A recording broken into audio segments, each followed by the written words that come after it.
Goedemorgen, Maarten.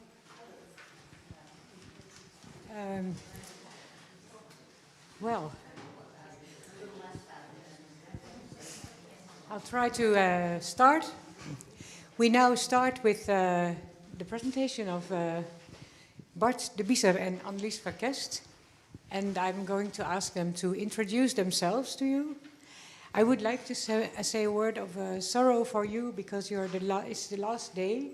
And of course, what happens the last day is the international guests feel so seduced to go to one of our beautiful museums. So not everybody is around anymore. And I pity this for you. But I was expecting this beforehand. So I invited special guests for you, also from the nursing world, but also from the world of the bereaved.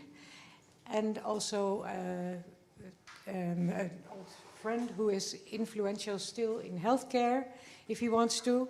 So I think you will be content with getting to know these people, and I'm sure that everybody will enjoy your speeches, also of the one who will follow you. So we have first the floor to the Belgian researchers. Okay.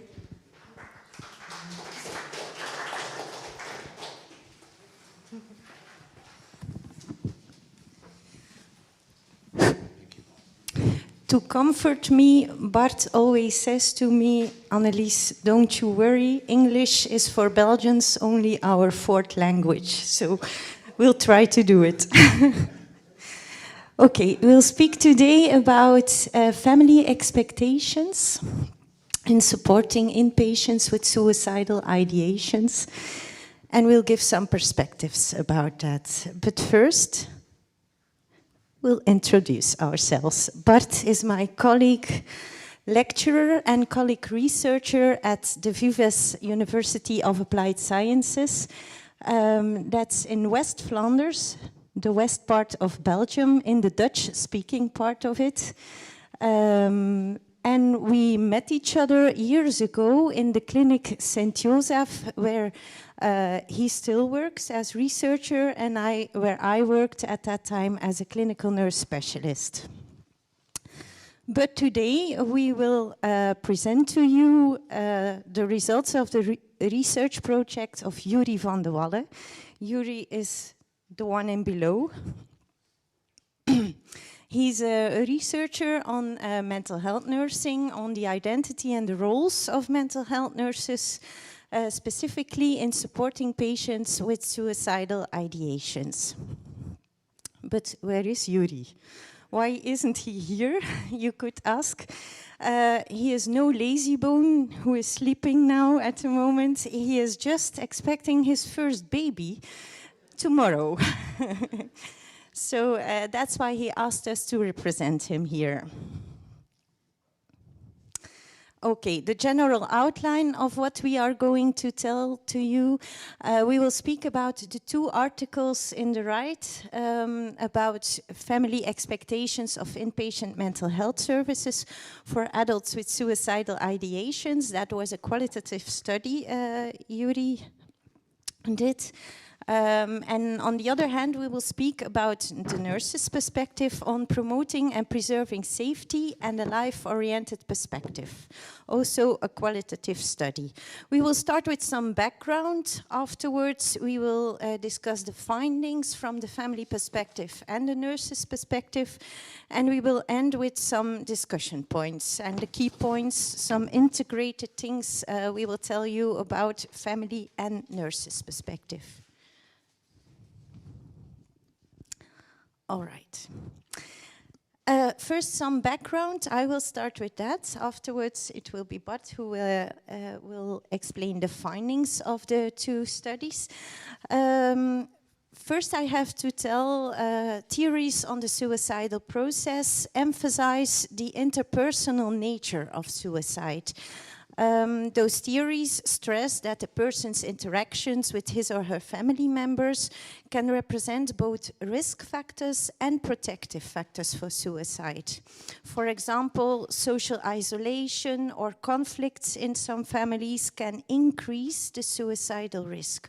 But on the other hand, family connectedness, feeling supported, can decrease that suicidal risk and even be reasons for living. due to those potential benefits of the connections with the family members, the newest policies and guidelines emphasize all the importance of family involvement in mental health services. Literature underlines, though, that it is very complex to involve the family of a patient with suicidal thoughts in the care and the treatment process. First of all, both family members and patients experience a big stigma attached to being suicidal. Sometimes they are even ashamed about having a suicidal relative, and they find it difficult to share their thoughts and feelings about it or to ask for help. But also patients feel stigma and suffer the feeling of loneliness and being misunderstood.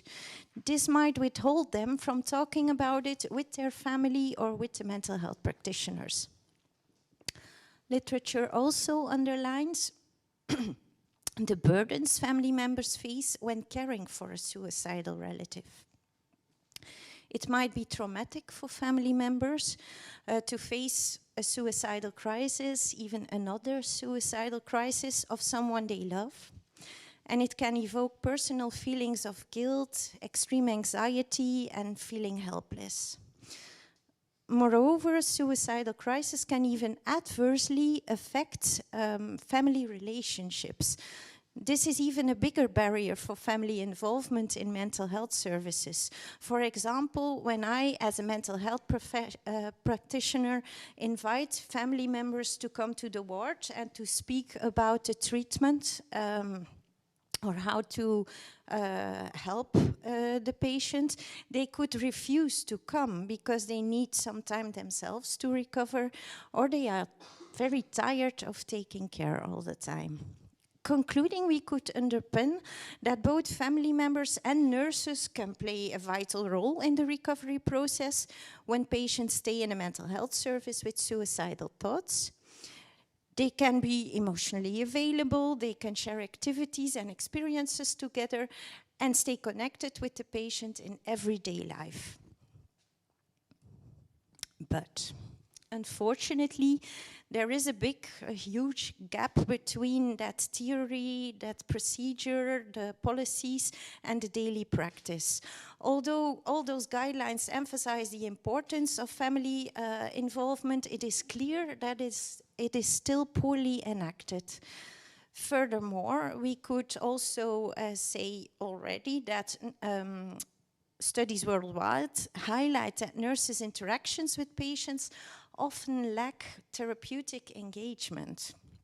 Nurses are increasingly involved in the protocol-based practices for suicide prevention, and these practices are often defensive and do not value or even obstruct nurses' efforts to provide the relational care, the emotional care for patients experiencing suicidal ideation. This all puts the fundamentals of nursing under a big pressure. But now Bart will explain the findings of the research of UDI. Okay, thank you, Annelies, for this nice introduction. And I will go on with presenting for you the first study that we will discuss with you, the study related to family experiences who care for patients with suicidal ideation. So we captured their experiences of a group of family members, parents, children, sisters, brothers, and so on. And I will tell you more. And it was a grounded theory study, a qualitative study, what means that we are looking for the underlying processes behind what patients tell us. And you see also the core element, what was captured in our study, namely that family members struggle to remain hopeful while looking through the lens of uncertainty. So on the one hand, they experience hope, and on the other hand, they experience uncertainty, or they expect, in fact, to become hopeful, more hopeful, to live without suicidal ideation. And on the other hand, they also are confronted with uncertainty, what I want to tell you more about in the further slides. And what was also interesting was that, so you can see hope and uncertainty as two dimensions on one dimension, and it depends whether their expectations were met or unmet, if they were hopeful or uncertain. So when family members perceived their expectations as met, it increased their hope and decreased their uncertainty. Conversely, when they perceived that their expectations were unmet, it thwarted their hope and it increased their uncertainty. And it's well illustrated in the quotes below. I will read it for you. Almost too late, but I found him just in time. Now we live in continuous uncertainty. So the two concepts are in this.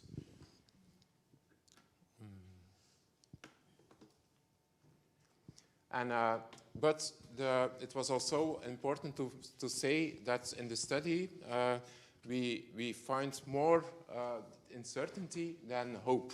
So although experience of hope were documented in the interviews, so we did semi-structured interviews with the family members, unmet expectations were far more common.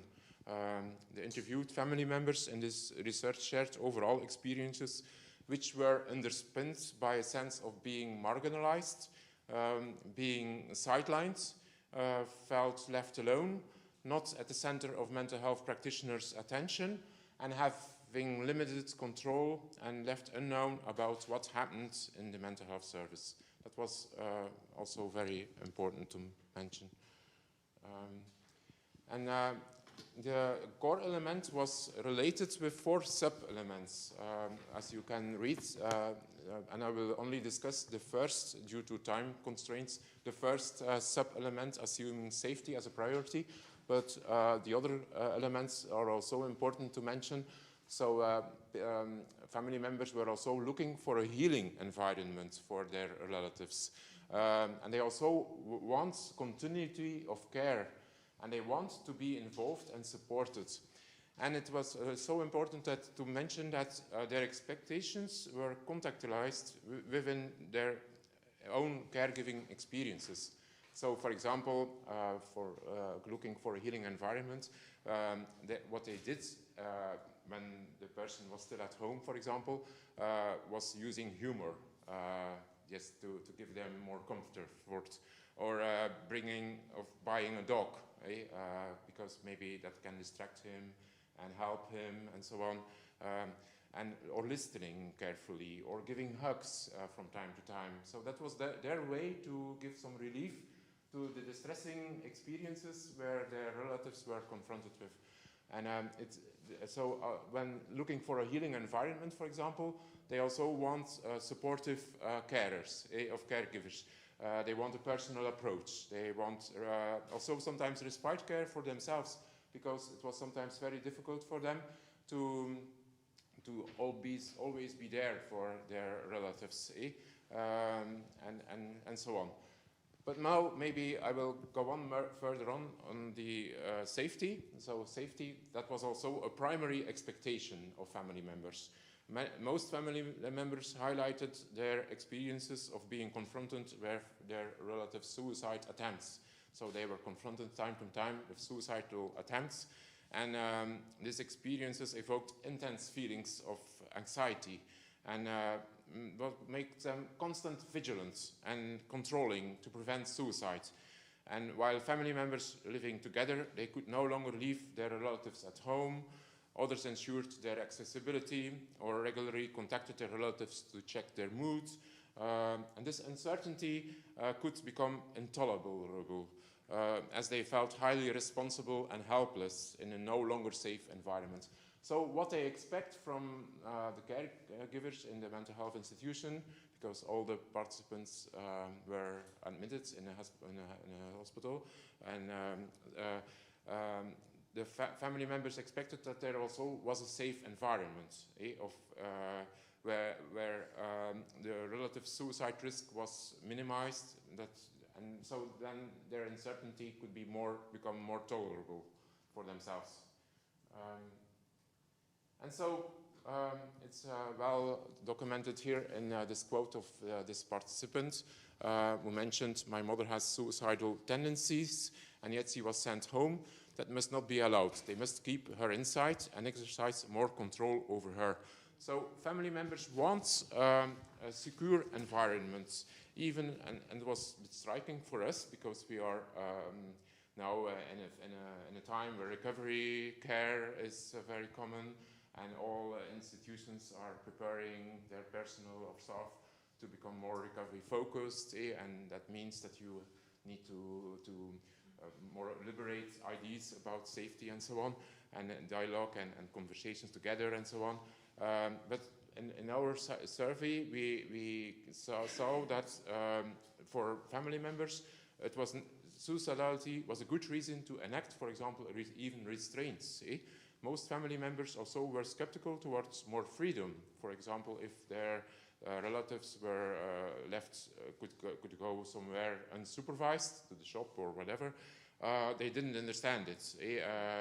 They want also support room checks, and a roommate could help to do some social control, or perform back control and so on.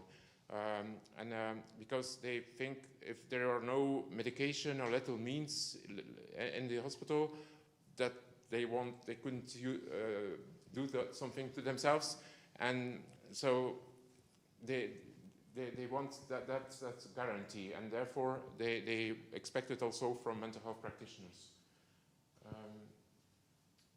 And so we see a sort of, first I will go to the second study, excuse me, the nurse interaction study. That in this study we aim to explore or to understand the actions and aims of nurses in psychiatric hospitals during their interactions with patients experiencing suicidal ideation.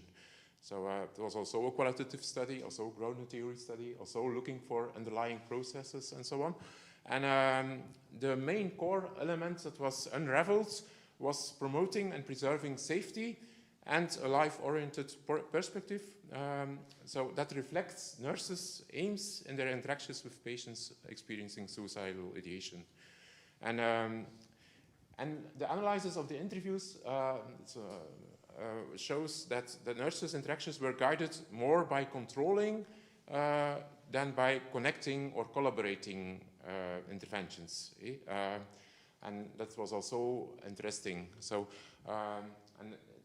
one of the examples here illustrated by a male nurse who worked in a closed ward, because we interviewed patients, nurses on open and closed wards in different hospitals around all over Flanders. You see, he mentioned, but even when they say they would rather not, we do it anyway. It means seclusion or something like that. Then we emphasize, look, we want to protect you against your thoughts. So it's a sort of protection of control. And that was very common in the interviews. The core finding was also interconnected with three sub-elements: managing the risk of suicide, guiding patients away from suicide, and searching for balance in the minefield. I heard it also yesterday, how mental health practitioners always had to act with extreme caution and struggle with conflicting actions and aims. So on the one side, you want to provide safety, and on the other side, you want to avoid overprotection. So let's illustrate now this connecting or controlling approach by focusing on the managing of risk sub-elements. So nurses consider it important to use, for example, suicide prevention protocols. They explained that these protocols provide guidance to assess suicide risk, assign a level of risk to patients, and carry out actions such as removing suicide means, locking doors, or enforcing seclusion, and performing formal observations by checking of patients, having standardized conversations with patients, and so on. And some nurses use protocols mainly to ensure a secure environment. But we also saw that other nurses indicated they are considerate towards using formal observations and protective measures. They emphasized that they only use these interventions in a way that still allows patients to feel that a human is interacting with them. a human who treats them as a person. So they stressed much more the sensitive way of being there for the patient, being approachable, being responsive to their needs, and so on. So we saw, in fact, two sorts of the controlling and the connecting, as I mentioned in the slide before. It's well portrayed here in this quote. I will also read it for you. Listening and saying, you are at the end. I see that you are tired or fighting, but look, I still see it for you. Or tomorrow, I will be back. Eh? So tomorrow we will see each other again. Saying such things really help.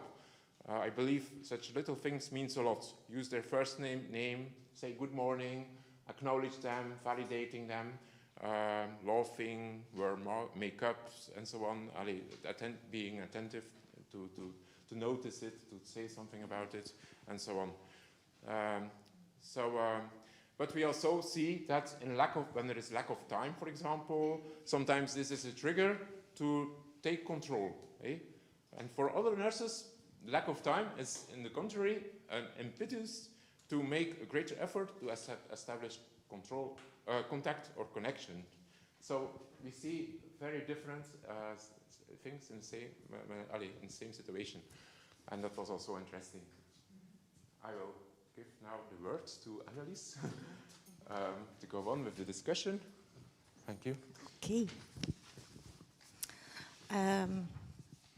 Concluding, we could say the findings of Yuri emphasize that family members often feel trapped in a disempowered situation.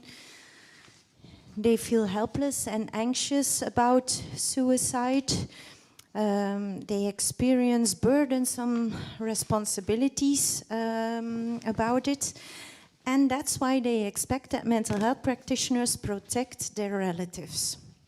On the other hand, we know that nurses are in that natural and even privileged position to assist and work together with the families, to work towards understanding each other, acknowledging their underlying hopes, their uncertainty. So that's a very nice position nurses have. As Bart mentioned already, isn't that in contrast with the recovery care, all that control, imposing security measures isn't really in line with the recovery care. But on the other hand, that's a tension mental health professionals feel all the time because they want to approach them more collaboratively. So our conclusion is we should acknowledge the lived experiences of family members more, and we should see family members much more as real partners in care. Of course, we have to admit that it is impossible nowadays to neglect procedural aspects of care. The boxes have to be checked from time to time. But unfortunately, as we mentioned already, policies could inspire nurses to primarily focus on using those instrumental approaches, and that's, of course, a pity. The concluding remark is for Bart. Yeah. So we could finish by saying that an integrative and collaborative approach towards suicide prevention is crucial, and not only for nurses, but also for all who is involved in care for patients with suicidal ideation. An approach, for example, for nurses who can integrate a skilled suicide risk assessment within a foundation of interpersonal engagements and vice versa.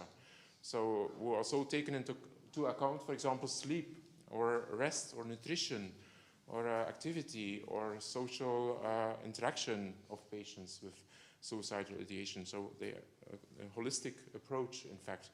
And nurse educators should review nursing curricula to ensure that they are based on a person-centered and collaborative paradigm. And the aim should be enable to broaden a broader implementation of nurses who represent basic attitudes, such as demonstrating compassion or acceptance, or interpersonal, reflective, and collaborative skills. And policymakers and hospital leaders also must encourage the development of change in care and suicide prevention and the treatment of suicidal ideation. What means that we need strategic decisions on how and where to position nurses in the chain of care. For example, how nurses also can be offer a valuable contribution and low threshold community services, and how they can be involved in community-based teams to support people in the context of their daily lives, or work closely with general practitioners. And from a low threshold position, nurses can also expand their role in suicide prevention and the treatment of suicidal ideation. And they can support it by nurse specialists who give confidence that they can do this, because this is also very important. Because nurses from themselves, they don't always believe in their capacities and their capabilities. And so I think this is really important. And so we need a health force work, or how do you say it, where for example, safety plans are co-produced, and crisis response plans with individuals and families together, and where nurses are there to be a coach for all who is involved. And and that's extremely important in Flanders, because in Flanders shame and stigma is still very, very, very common, and in relation to suicidal problems. So thank you for your attention. I think it's an excellent talk you gave. I like it, but can I ask you one question? Is it possible that the controlling nurse steps over to the other side? How would you promote that? Q&A afterwards? Do you prefer the Q&A? Okay, then go to Carissa. Okay. Let's give it a thought. Yeah, we'll It's a very come good back to this. question. Okay. Yeah. Carissa, from you? Yeah. Will you also introduce yourself? Yeah. Okay. Okay.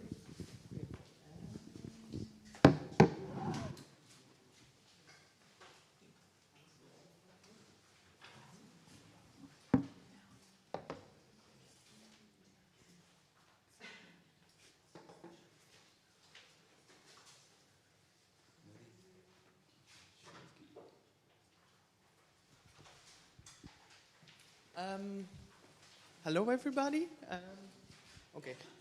As the first time I'm on a conference, and also the first time I'm speaking English, so a lot of firsts for me today.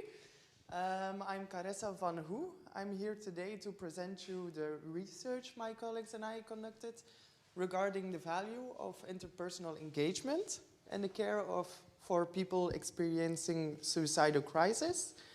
The article that was written resulted from my master's thesis, and it was part of the larger doctoral study of my colleague Juri van der Walle, and also Bart de Biezer was one of the authors involved. I'm a mental health nurse. I work at a psychiatric hospital Onze Lieve Vrouw in Bruges for 8 years now. And on the ward, we offer long-term and intensive treatment to people with serious and persistent mental illnesses. And the treatment is also called Christatieve Zorg, or oyster care. For a year now, I work as a research assistant at Palliative Care Flanders to conduct research on oyster care. But no more about that today. In practice, I'm often confronted with people experiencing suicidal thoughts, feelings, or even suicide attempts. And I can use the insights of this research into practice, insights I would like to share with you today. It's a relatively small study, however, it demonstrates the power of interpersonal engagement. Throughout the presentation, and I follow the structure of the article, I discuss the meaning and impact of these patients' perceptions of engagement in relation to their suicidal crisis.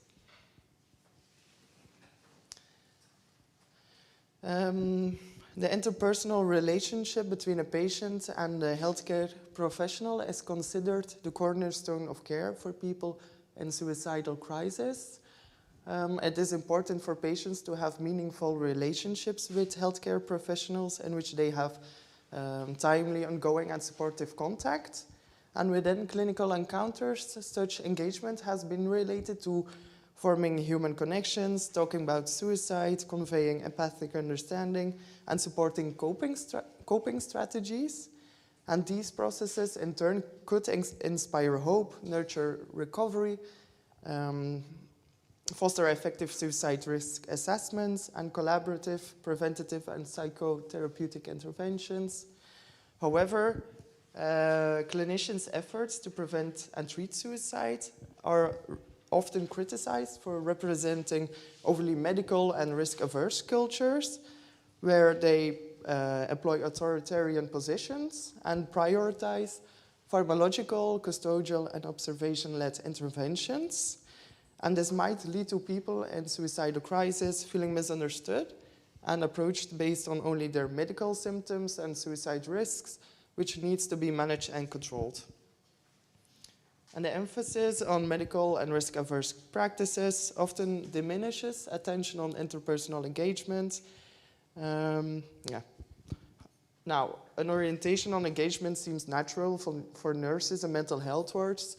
They often provide most of the direct care, and they have daily opportunities to talk about suicide and sense and respond to the patient's emotions. Simultaneously, nurses across the world experience their engagement with people in suicidal crisis as complex, demanding, and anxiety-provoking, and they might even refrain from asking patients about suicide or feel helpless regarding their ability to provide safe and helpful responses. And such findings reflect a sense of urgency across nursing domains. It indicates interpersonal and caring processes are under pressure and appear to be slipping away. We conducted research with an in-depth approach to understand the perspectives of people in suicidal crisis and to uncover concepts and processes that underpin their engagement with mental health nurses. It was a qualitative interview study based on grounded theory. We spoke with 11 participants from 6 wards and 3 mental health hospitals. The interviews were conducted from September 2019 to March 2020. We did not produce a saturated grounded theory. For such complex constructs like engagement, more participants needed to be selected. But as you can see, data collection ended in March 2020, first lockdown period. And due to the short time frame of the study and the sensitivity of the topic, we chose to not conduct interviews online. However, we did produce a coherent conceptual framework based on rich data and an analytic process fueled by intensive interpretation. Findings. So the research question was, how do patients in suicidal crisis experience their interactions with mental health nurses? The perspectives of patients were captured by the core process, feeling nurtured through an interpersonal engagement. This process underpinned 2 categories, feeling safe and cared for while struggling to trust, and working toward alleviation and change of my suicidal ideation. Patients began to engage with nurses they felt they could trust, nurses who made them feel safe and cared for, by demonstrating compassion, genuine involvement, and support to regain stability and security. These encounters provided a foundation to work with nurses toward alleviation and change. The nurses help patients express themselves and explore their suicidal ideations and develop new insights and ways of coping. When the nurses' engagement reflected this caring, healing orientation, patients felt accepted and understood and hopeful to overcome their suicidal crisis. However, patients also encountered nurses who demonstrated compassion but lacked the capacity to promote their healing, or those who tried to interrogate or reframe their suicidal ideations without caring for them. Such limited responses could perpetuate their suffering, reinforce negative self-perceptions, and trigger distrust that disrupts engagement. So the first category was feeling safe and cared for while struggling to trust. I will show you some of the insights that emerged, along with some quotations of the participants. It included encountering compassion and genuine involvement, and regaining stability and security amidst the chaos I experience. Patients often dealt with experiences of shame and being misunderstood, for example, following a suicide attempt, that made them feel unsafe and worthless. With these experiences in mind, patients highlighted their encounters with nurses who demonstrated compassion and genuine involvement. In daily interactions, nurses appeared to converse with them as individuals and not just as patients, and showed interest in them beyond their problems. When needed, patients felt that nurses took the time to listen and demonstrated concern for them, verbally and non-verbally. They found it remarkable that nurses did not immediately judge them, but instead initiated contact, showed respect, and acknowledged and supported them in bearing their suffering. When considering this engagement as genuine, this enabled patients to take cautious steps toward building trust. They appeared to be worth investing in and accepted for who they are, instead of being a burden or a nobody who attempted suicide. However, patients perceived that some nurses ignored their suffering or only interacted with them as part of rigid observations, and such impersonal encounters made patients feel unsafe regarding the nurses' intentions, thereby increasing their difficulties in connecting with nurses, building trust, and therefore seeking help. I had not been to therapy. She was so concerned about me. It felt warm and genuine. This was evident by her expressions and the tone of her voice. It was as if she really missed me and believed that I am important. It is very difficult for me to trust someone, and then I felt like I was being attacked while talking to the nurses. I just started to express myself a little bit, and they were like predators waiting for me to give them something to jump on. Patients experienced their suicidal crisis as a state of chaos in which their lives were consumed by insecurity and loss of control. These experiences emphasized their need for an environment in which they regain stability and security.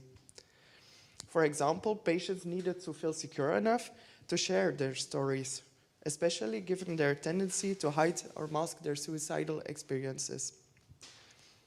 A stable environment involved consistent nursing care and support. For example, when nurses were available, had regular contacts with them, and were well informed about their situation. In contrast, understaffing and nurse turnover contravened a stable environment. They then missed consistent support or had to talk to nurses they did not yet trust. Under these circumstances, patients felt alone in their suffering. Patients were more inclined to trust nurses and connect with them who represented stability and security. They wanted nurses to keep agreements about their engagement, such as respecting planned conversations, and this offered the justification that nurses were trustworthy. When nurses broke agreements, this triggered feelings that disrupted trust, such as anger, or negative self-perceptions, such as being unworthy. They share mixed feelings about safety routines.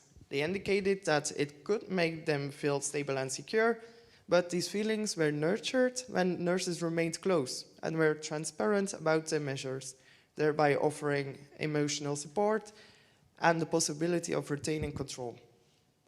When nurses imposed safety measures on them, it exacerbated their chaos and insecurity. Although the nurses' impositions created distrust and were not attuned to their needs, the patients conformed to their actions rather than challenging them because they felt powerless. For a while, there were hardly any nurses because of vacations. Then I started to wonder if the mental health hospital was the right place.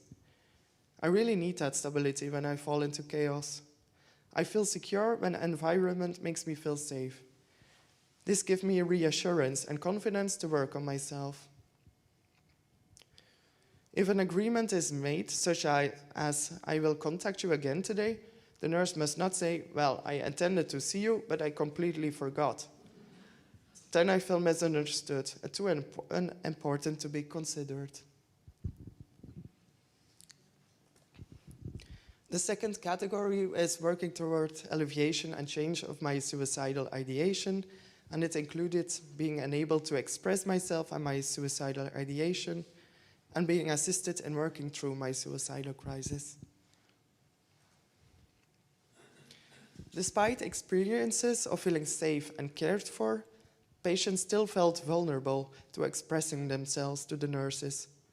They did not want to burden the nurses with their problems. Moreover, they had limited words to express their suicidal ideations and shared their suffering by withdrawing, being silent, or saying they felt unwell. They then stressed the value of nurses who reached out to them and were empathic enough to recognize and respond to their subtle communications. The nurses' sensitivity made them feel heard, and for some, this prevented them from attempting suicide. The nurses conveyed openness by initiating and inviting them for conversations about their suicidal ideations. So sharing their experiences was allowed and no longer taboo, and it made them feel accepted and understood. However, nurses needed to be sensitive to acknowledge that exploration of suicidal ideations was exhausting and could bring back painful memories. And they needed the nurses' closeness and support to contain their emotions. Patients perceived that some nurses did not truly help them to express their suicidal ideations. They did not initiate or avoided conversations about suicide or were startled by their suicidal experiences. This felt as if the nurses would not tolerate or know how to respond to their stories, thereby triggering a sense of alienation. Other nurses appeared to question them about their suicidal ideations without acknowledging their feelings. Such an approach created feelings of distress and insecurity, and some developed an aversion to such conversations. Both approaches, too limited or instrumental, could impede the patient's trust in nurses, leave them stuck in suffering, and trigger a tendency to not disclose themselves further. I had a connection with her, and she invited me. Let's have a conversation, because I see you are struggling. Then I was able to freely express my thoughts. If she had not noticed my situation at that moment, I am convinced that I would have attempted suicide. I informed that nurse about my suicidal thoughts, as she was completely shocked. I did not dare to talk about it anymore. I felt alienated and did not want to burden her. But with him, I was surprised that he did not have this reaction.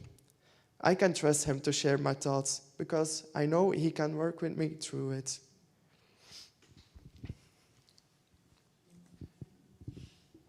Patients mentioned that there were periods during their suicidal crisis when they felt hopeless and unable to see alternatives to suicide. They then experienced assistance by nurses in developing alternative perspectives. They highlighted the nurses' positive encouragement, including those who expressed their belief in them, validated their efforts to get better, and helped them to become aware of positive signs. They also value nurses who assisted them in developing personal capacities and resources. Some had regular conversations with nurses in which they learned to identify and reflect on their suicidal ideations. The nurses' inputs helped them to expand their awareness of their crisis situation and organize and clarify their thoughts and feelings. Over time, these new insights helped them to turn their chaos into more coherent experiences, which enabled them to regulate their emotions. Additionally, some nurses co-constructed a crisis response plan, which enabled patients to de-escalate and cope with their suicidal crisis. Patients also refer to nurses who appear to lack an orientation or capacity to work with them through their suicidal crisis. Some seem to focus on instant solutions, such as merely offering advice or administering medications. Moreover, some nurses impose therapeutic regimes. They push them to follow therapies or talk about intimate issues because, according to them, this would contribute to their healing. First, patients tended to follow this therapeutic logic because they believed nurses had good intentions to help them get better. However, eventually, this felt as if nurses tried to reframe their suicidal crisis without caring for their needs or understand their suffering. Patients also mentioned nurses who demonstrated compassion, but simultaneously did not challenge their suicidal ideations. Over time, the dominance of compassion felt as if nurses pitied them and left them stuck in suffering. They seem to understand my situation and want to collaborate with me to work through it. They truly investigate where my suicidal thoughts come from. They ask me to explain why I see it this way and why I have these thoughts.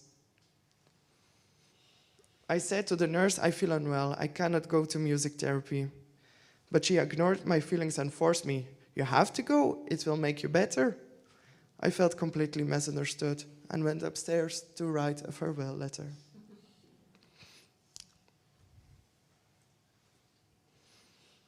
So, the findings reflect the value of an interpersonal engagement that integrates caring and healing approaches.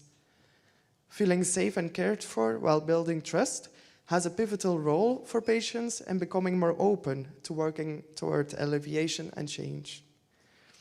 This aligns with interpersonal theories indicating that patients can process and learn from experiences and interactions that allow them to feel stable, connected, and able to narrate. But this requires nurses to have advanced interpersonal and emotional competencies. They need to demonstrate compassion and empathy while being able to tolerate suicidal experiences and respond with understanding. The findings are consistent with the highlights of my colleague's systematic review, Fayuri. Persons with suicidal ideation and behavior want to interact with nurses who care for and acknowledge them as unique individuals, nurses who meet their basic needs, connect with them, and accept and understand what they are going through. And nurses can enable persons to give voice to themselves and their suicidality, and thereby create a nurturing space in which they can learn to cope with their suicidality and re-establish close ties with other people, services, and life itself. However, patients perceive that some nurses approach them in impersonal and instrumental ways, and such approaches could trigger insecurity and self-perceptions of being unworthy and burdensome. These findings are problematic given that perceived burdensomeness and feelings of being unsafe and disconnected might increase a person's suicide risk. Also, patients perceive that some nurses lacked an orientation or capacity to help them explore and reflect on their suicidal experiences. Limited or instrumental responses may leave patients stuck in concealment and suffering, while remaining dependent on others in managing their suicidal crisis, and it could intensify their difficulties in opening up, whereas talking about suicide might just reduce one's suicide thoughts. So we can conclude that caring for a person in a suicidal crisis is a process. It is an interpersonal endeavor that needs an integration of caring and healing approaches.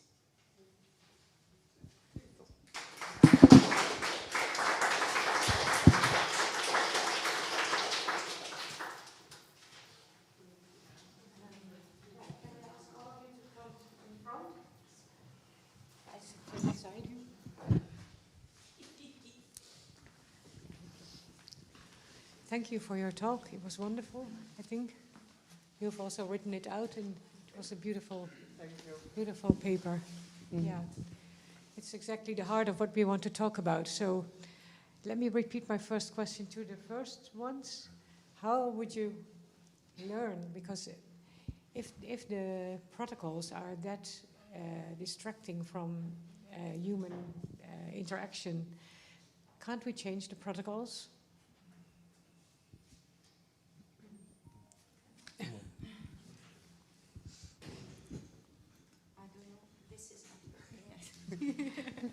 Or do away with the protocols? Well, maybe I will tell you something from my experience.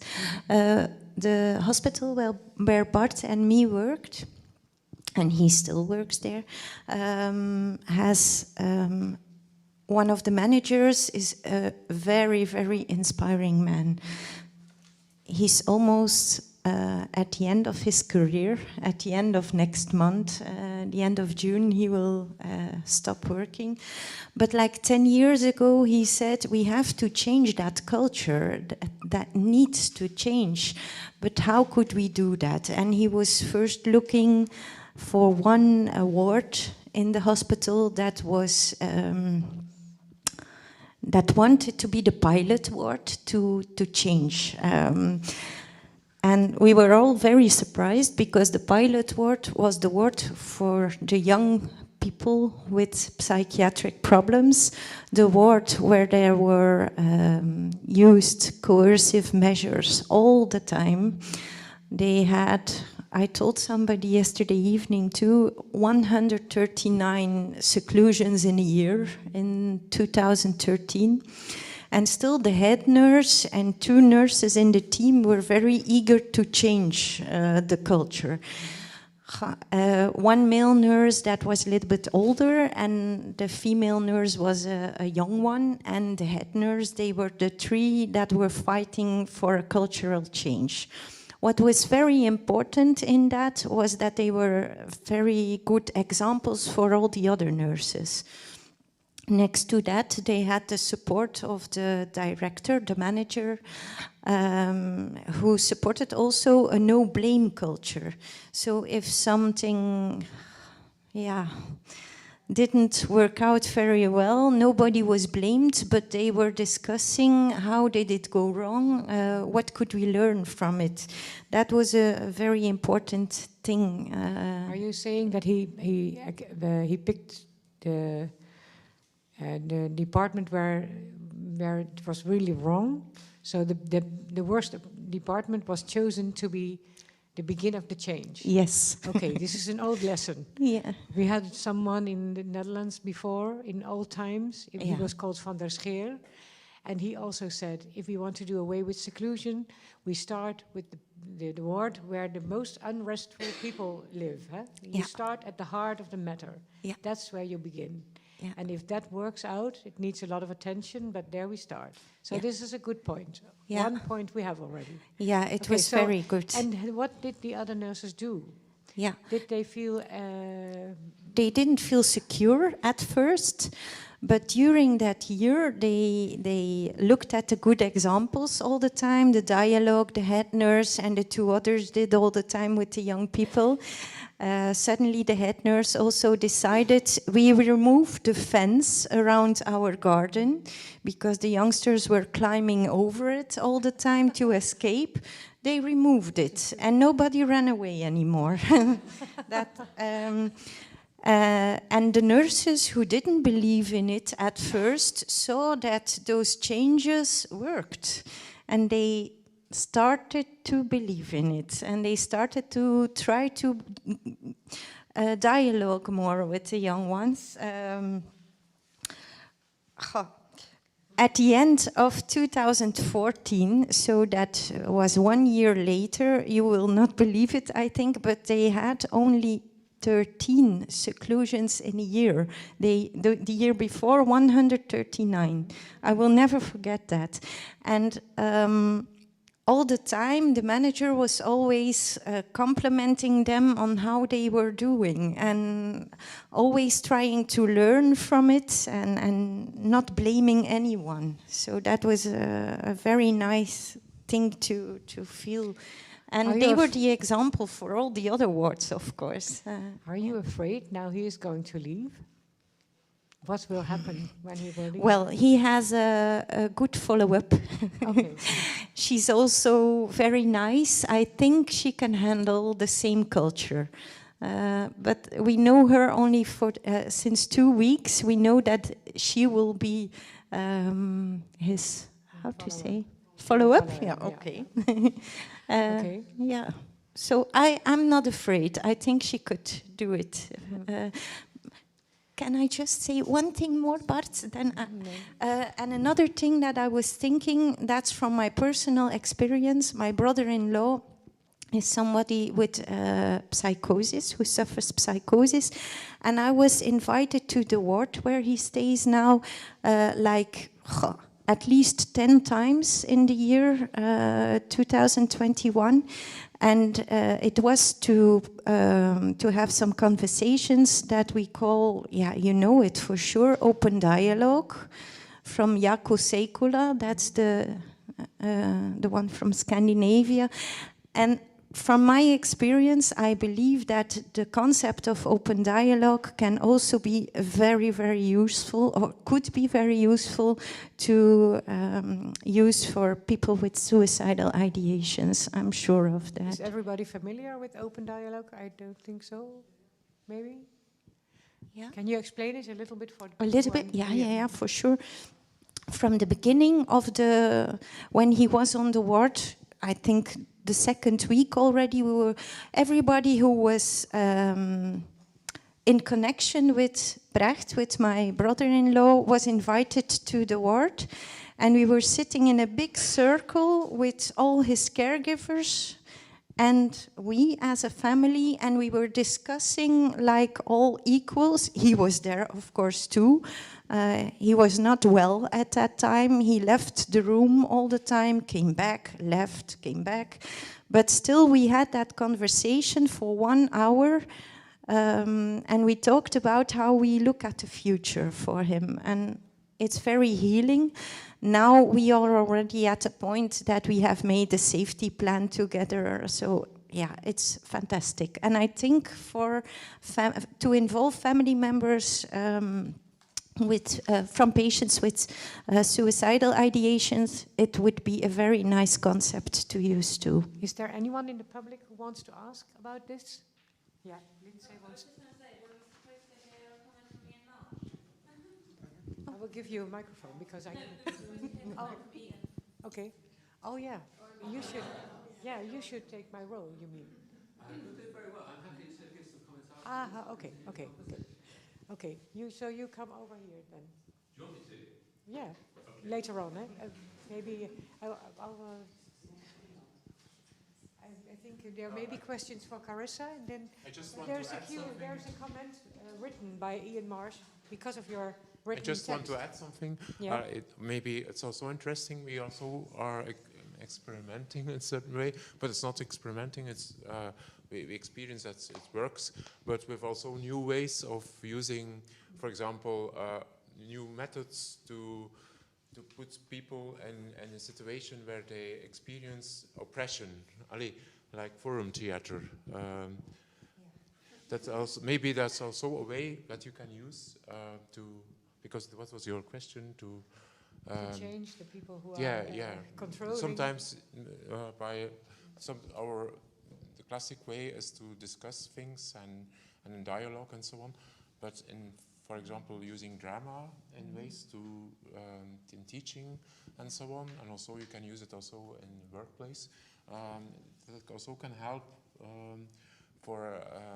being more in tune with what people experience, and because you experience the oppression, and then you can resonate it with what you experience on your ward and so on.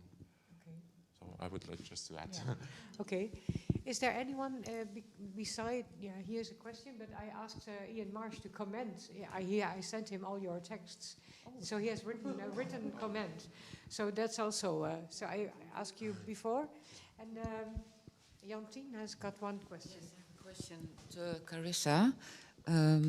Is responsibility an issue in the way nurses approach suicide? Yeah.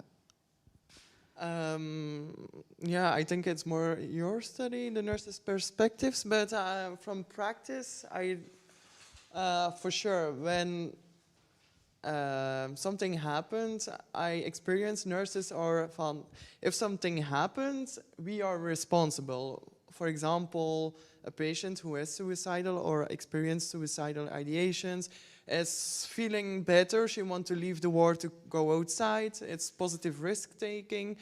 But some colleagues are saying, is this the time? It's good to reflect the situation, but they are more like, no. She needs to stay inside a week more, or more like controlling, because they are responsible for the consequences. And the consequence is, you cannot change the consequence sometimes. I think for sure, and moreover, when you're with not a lot of nurses, maybe you are with 2 nurses on the ward, how less people they are, how more responsible you feel, and how more you can be controlling, I think. When you are with a lot of people, you can discuss in team, and I think it's more easily to do at positive risk-taking, or Thank you.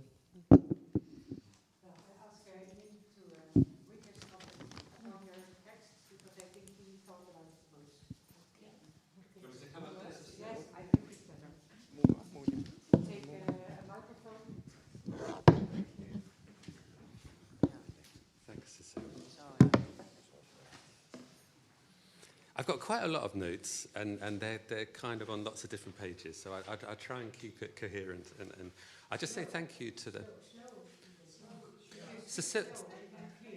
Okay. Cecile's been mentoring me with my speaking.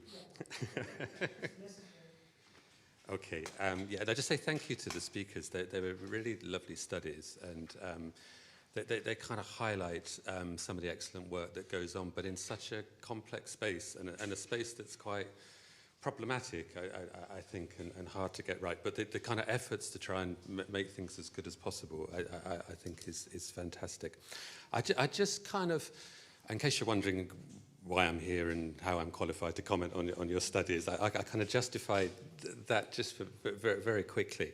I worked 10 years in community mental health services, but I never worked in inpatients, but I did obviously have people I was working with in the community that were inpatients. So there's definitely limitations of what I say. I haven't done your jobs, and I always admire people that have been able to do that. And since I work clinically, I've kind of involved in a number of studies and different projects.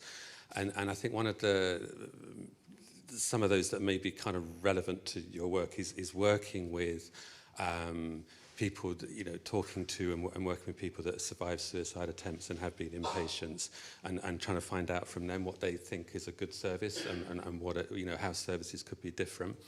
I also volunteer at Samaritans for a long time, so hear people in suicidal crisis. Often people talking about not wanting to be admitted again, experiences of having admissions in patients when they're being suicidal, and some of the kind of reasons they've found that difficult.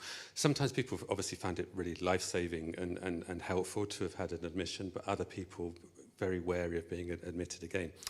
And maybe the last bit of qualification I have is the last few years for various projects, mostly to do with suicide in public places. But I've been doing online ethnography, which is looking at how suicidal people themselves talk to each other in forums, in pro-choice forums. And on those forums, there's often recovery sections, and as well as people talking about methods.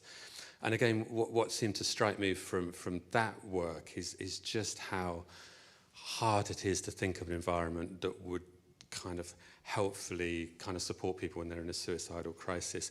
But again, a thread that comes through is how difficult people have found admissions to hospital many times.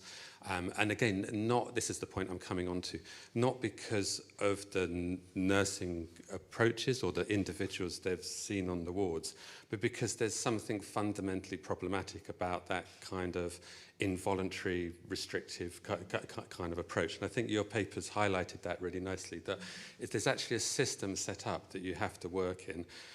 One of those is that kind of protocol-driven. Part of it is that kind of the risk aversion that's built in. And I also thought when I was working clinically, and it resonates with me when people talk about that sense of anxiety and that sense of responsibility that you have when you're working with someone suicidal, and how in some ways your practice isn't always in the moment with that person, isn't interpersonal, but it's also, thinking about accountability for some other kind of environments, about how you might be held to account for failings. And those tensions I remember very well. And as I said a couple of days ago, I remember the day I left mental health services, it felt like a weight had been lifted from my shoulders, because that sense of responsibility and possibly being held to account. And they're very real systems. They're not, and it was interesting you were talking about, kind of a no-blame culture, which I think sometimes is fine to put forward as an idea, but there is still that accountability. And that can be through having your notes kind of taken and audited, having inquiries. But also, I don't know what it is in the Netherlands, but in the UK, the coroner's court is always quite present, I think, as a possibility to have to go to coroner's court with the family there and give an account of your actions and possibly be held to account. And I think that context has been built in from as soon as suicide becomes a medical issue, as soon as it becomes seen as a kind of mental health issue and you have hospitals. And it fundamentally creates a relationship with patients that has that kind of, I think, disempowering of patients and it's a very fraught role that clinicians then have to take up. So what I think I'm saying is that it's really admirable, the work that you've highlighted, and working with families and working with people going through crisis, but it's within a system that I think is already quite fraught and hard to see sometimes as healing and therapeutic. And it made me think about, okay, what is a healing and therapeutic environment for people that are suicidal? One I just ask as a question, and in the other one I try and give some answers. So in a way, the question, what might be a different therapeutic environment, I was wondering what you yourselves would consider that to be, if you are able, and I think sometimes you're quite powerless to change those systems of accountability and that anxiety that's around. But if you could, and it's a little bit like Cecile's question, if you were able to have kind of more control, what sort of systems or what sort of environments do you think could be set up that were healing and therapeutic for people in suicidal crisis? The other way of answering that question is to think about what people who have been suicidal or are suicidal themselves, how they answer that question. And I'm involved in a couple of projects that are based around peer support and suicidal people kind of supporting each other. And often they're coming into the UK. I don't know about the Netherlands. But there's some interesting work done there. And I'm part of this Critical Suicide Studies network, and we have people with lived experience in that and kind of involved. And they're often involved in alternative to suicide groups. And there's some kind of, I think they work on some different principles than the kind of the medical kind of setup. How did you found such a group? Do people who want to commit suicide like to meet another one who wants to? Yes, I think that's the fundamental of it. And I think it's around acceptance of the suicide, the validation of a desire to die. And the forums are the same. And when people talk on the forums and talk about what the forum does for them, it seems to be fundamental that people accept that you have a legitimate right to want to end your life. And I think that's really challenging. And I think there's something intrinsically challenging about that as an idea. But it's there in clinical practice. And when with the interviews and people talking about, you know, when people listen to my suicidal thoughts, when they were kind of validated, how important that is. But there's limits within the current system about how much you can do that, because you're going to be held to account. You can't just say, yes, it's okay for you to die. You know, you can't let people do that. But the alternatives to suicide groups, the peer support groups, have that as a fundamental principle, that actually it is a legitimate choice in life. Yeah, and then in Holland we also have a house where people can go. Mm. I think it's called the Evena, it's in Eindhoven. And there also people come and talk about their suicidal wishes. And it often ends that they don't do it. And this is the key. Yeah. It's very good to try. Yeah. I think it's... And there's some crisis houses in the UK. There's like Maytree in London and other. There's one in Dublin and different places that have that. What I did do is I looked at, there's the Wildflower Alliance in the United States that is peer-led around alternatives to suicide groups, and they have just some principles. So this is my answer in a part. It's, you know, from what suicidal people themselves say would be a therapeutic or healing environment. So I thought I might just say what some of those are, and then just think about how that can be made more possible, or how that can be negotiated, given all the limits. So there's a kind of slightly different kind of language used, I think. So they talk about, similar to yourselves, you know, peer-to-peer support and genuine human relationships, alternative healing practices, learning opportunities, and advocacy as principles. And they say essential to our work is recognizing and undoing systematic injustices such as racism, sexism, ableism, transphobia, transmisogyny, and psychiatric oppression. Okay. Okay, do you want me to say that again? Okay. So they're saying, I think what this is talking about, and there's some other ones coming up, is just the importance of how issues are framed. So I think what they're talking about is some of the things I talk about in my work, that when suicidality is framed just as an individual mental health problem, that framing itself positions people in particular ways. When you frame suicidality in a more contextualized way, I think it opens up different possibilities for conversations and relationships. And in some ways, it's about attribution, I think. So that if you frame it as an individual, suicidality as an individual mental health problem, the problem is you've then got someone, it's a fault in the person that needs fixing. If you frame it in a more contextualized way, the attribution of where the suicidality comes from gets much more placed external to the person. And I think that's fundamentally therapeutic. It's almost like a narrative therapy idea, that kind of external attribution takes a lot of pressure off the person. So I think there's something around the psychiatric kind of framing that can be problematic. So what they were saying, the Wildflower, I'm sorry, I'm now slowing down consciously, saying is that context of systematic injustices is important in suicidality. So things like racism, sexism, ableism, transphobia. So they talk about a founding principle being mutuality, okay? So mutuality means a focus on the connections between us, which is a good practice, I think you were highlighting, that kind of in it together kind of mutuality.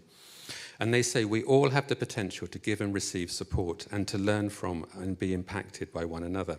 We aim to build relationships and community that considers each person's needs and our collective ability to create together.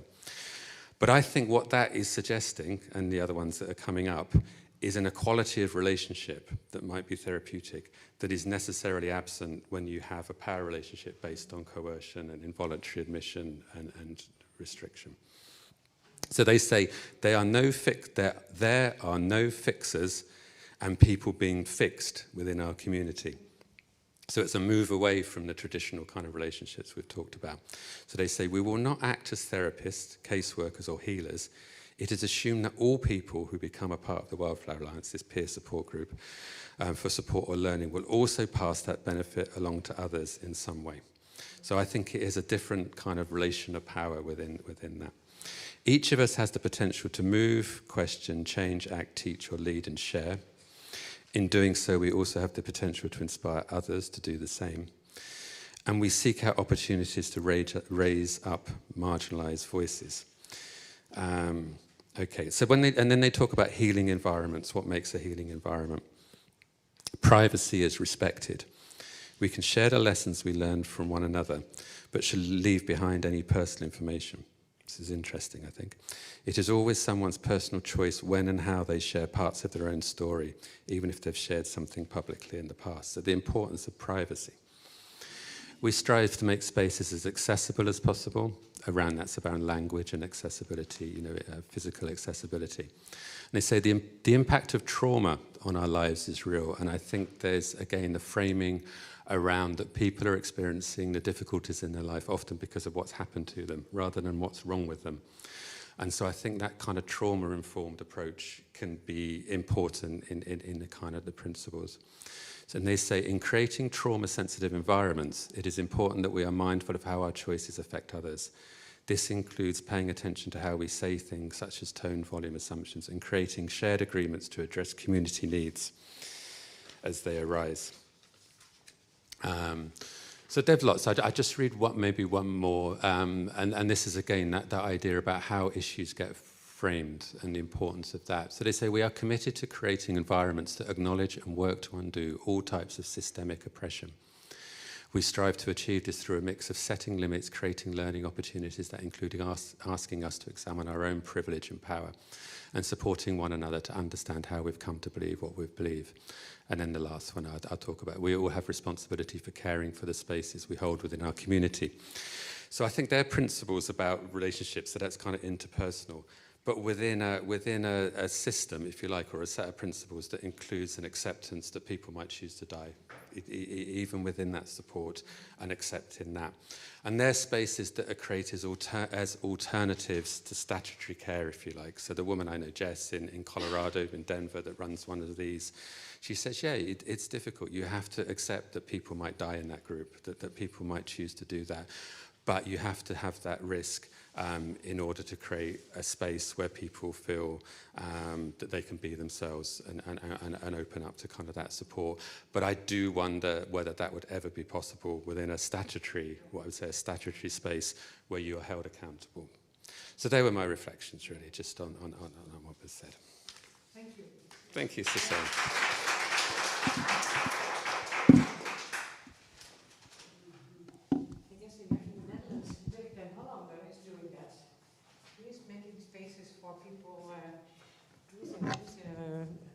He's a retired nurse, actually, and he's doing the rehabilitation work. He's written the last work, and I think it's a good one. He has confirmed a new practice for the people from Fontys Hogeschool who are here.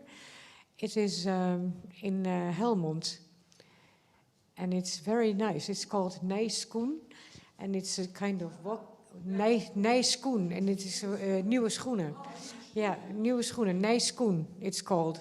And it's a wonderful place. It's behind a bank, and it's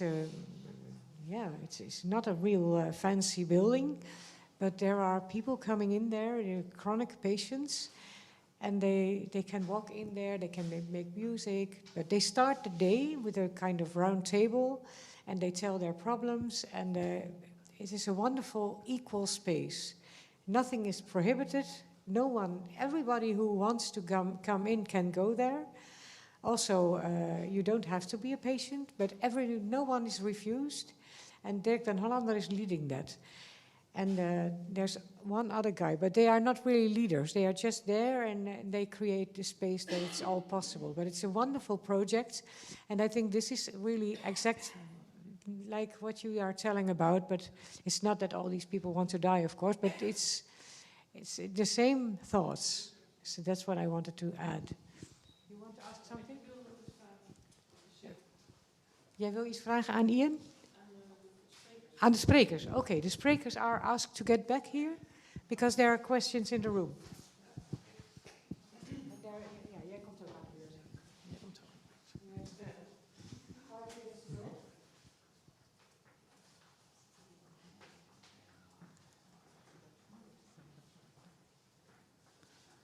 Thank you for sitting there.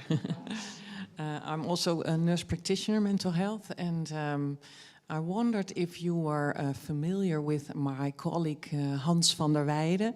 He's also a nurse practitioner, mental health, and he made a course with for family who had a person who committed suicide or had suicidal behavior. And it's a course from Taiwan. And he made it especially translated for the Dutch people.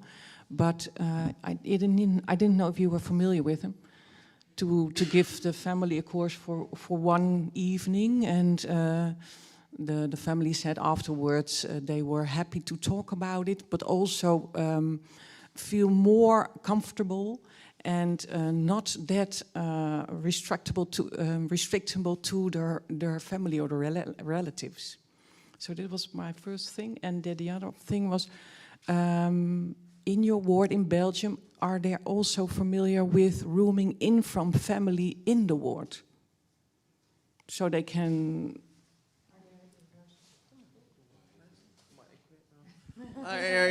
Not on my ward, but I think on the high intensive care wards, they are, well, maybe you know more about it?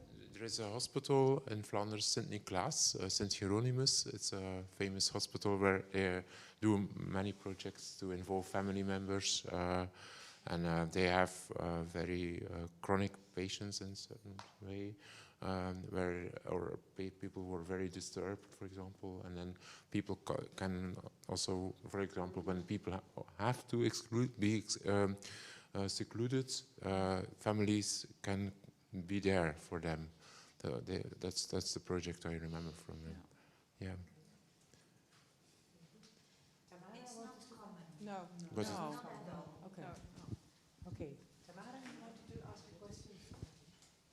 I would rather like make a comment on a bit of Ian's comment. I think the key of making a therapeutic environment in general is to listen to patients or people in general. I think it's not necessarily a problem of only healthcare professionals, but society in general. People tend to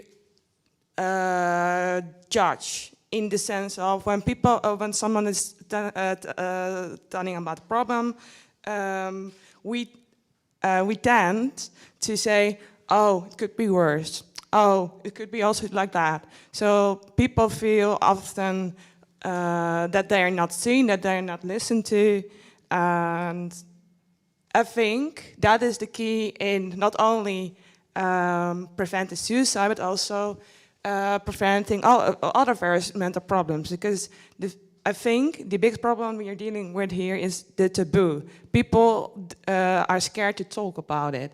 So I think if you really want to create a therapeutic environment in which people feel welcome, the key is to listen and ask why. Why are you feeling this way? What are your reasons? Not saying, "Oh, it could be worse." Okay. Yeah, that's a nice comment. Thank you. That's also Yeah. why it's so important that also the hospital leaders, for example, are very approachable for healthcare practitioners. So, because you also are sometimes overwhelmed by what you experience in your work, and then if you have managers, hospital managers or ward leaders who are there for you, or there is intervision, and all these things are set up, then it's much more easy to find relief in the way you cope with it, and so you can go on with what you, because I think nursing is a demanding job, and it's we experience so much things during one day, and it's hard to handle this also, and so they need also very well be supported. So, and that's the message for hospital leaders, in fact. Do you want to finish your comment if you were going to finish? because I got a, during we were talking, I got a publication, I think from somebody in the public, yeah, about nursing leadership. That is very important, of course, in those processes of change. And I want to say what Bart says, it's a parallel process. If the manager gives you the space to discover and to try some things, then you will give the same space to the patient.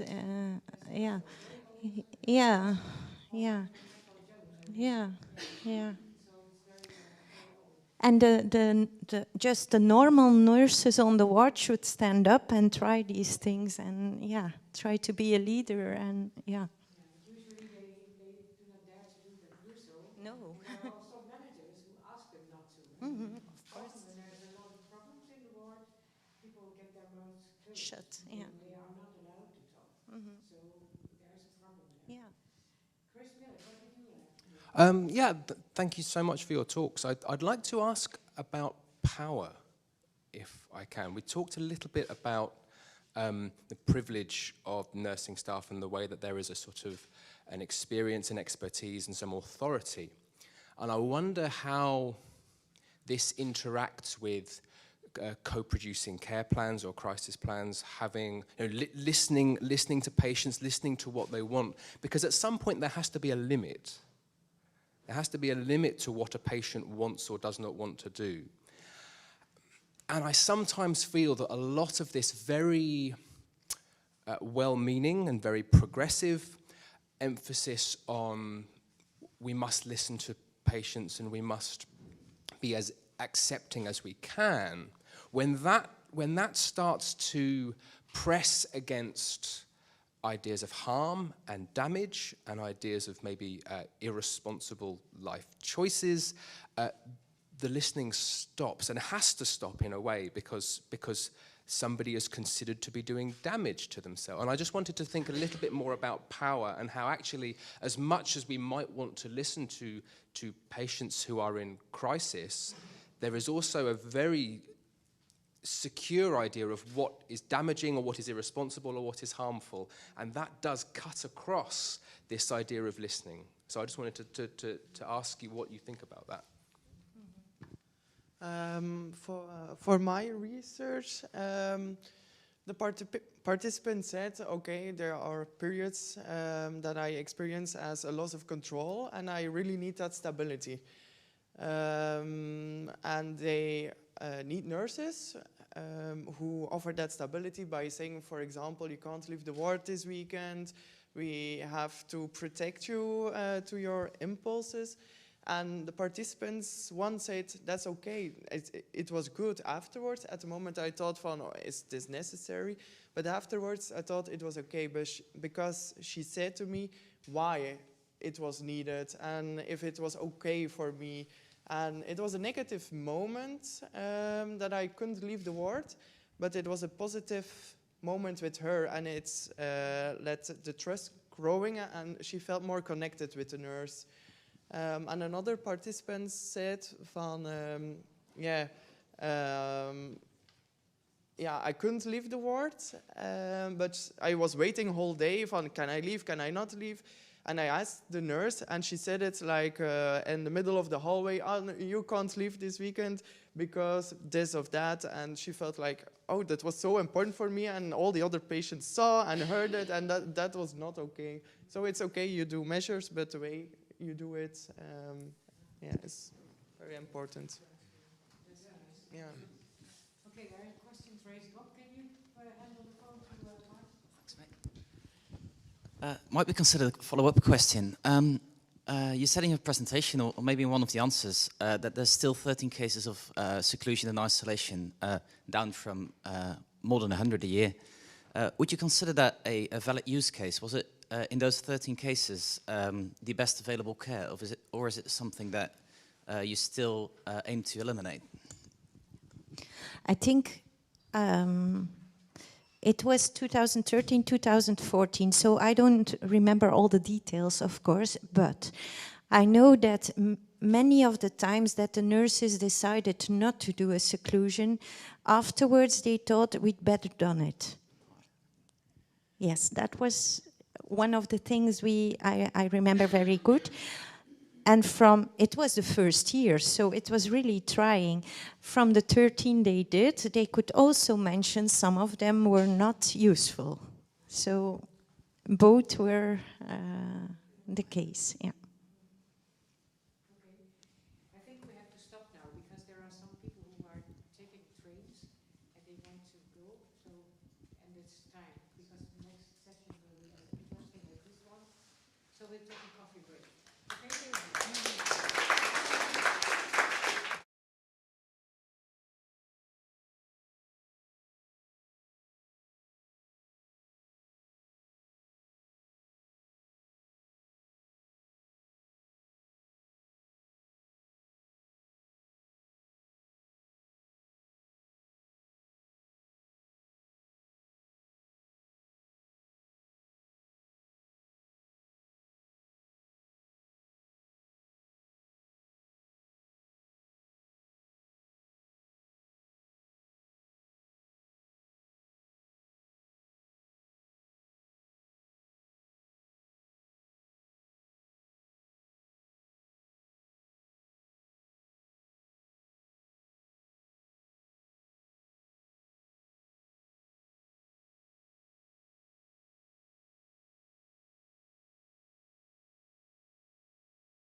Oh, yeah. Oh, sorry. Sarah Waters is coming first. She will. Sarah.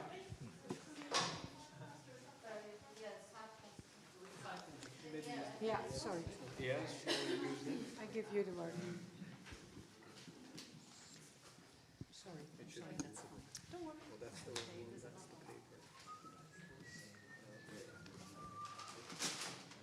That's the academic paper, it's not the PowerPoint. I thought I might do that. This is not the right?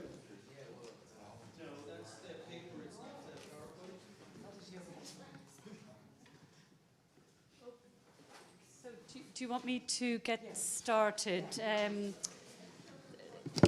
Thanks very much. My name's Sarah Waters from the University of Leeds. It's been such an interesting and friendly and well-organised conference over the past few days. Thank you so much to the organisers. I don't think any of us want to go home. I don't think I want to go home. So before introducing the next two presentations, I'm just going to make some preliminary comments on the theme, Caring for the Caregivers, Suicide by Nurses. So over the past few days, we've heard about the essential role of nurses in caring for suicidal individuals, in supporting families, in intervening in a moment of profound crisis in an individual's life, in a family situation. I'm going to change, in my comments, I'm going to change the perspective by looking at nurses as potential subjects and victims of suicide who themselves need to be cared for. And my comments draw on my research on work-related suicide. So suicide whereby an individual, in the face of extreme pressures of work, chooses to take their own life. Pressures which may relate to the structural context of work, to poor working conditions, or relational factors, social relations at work.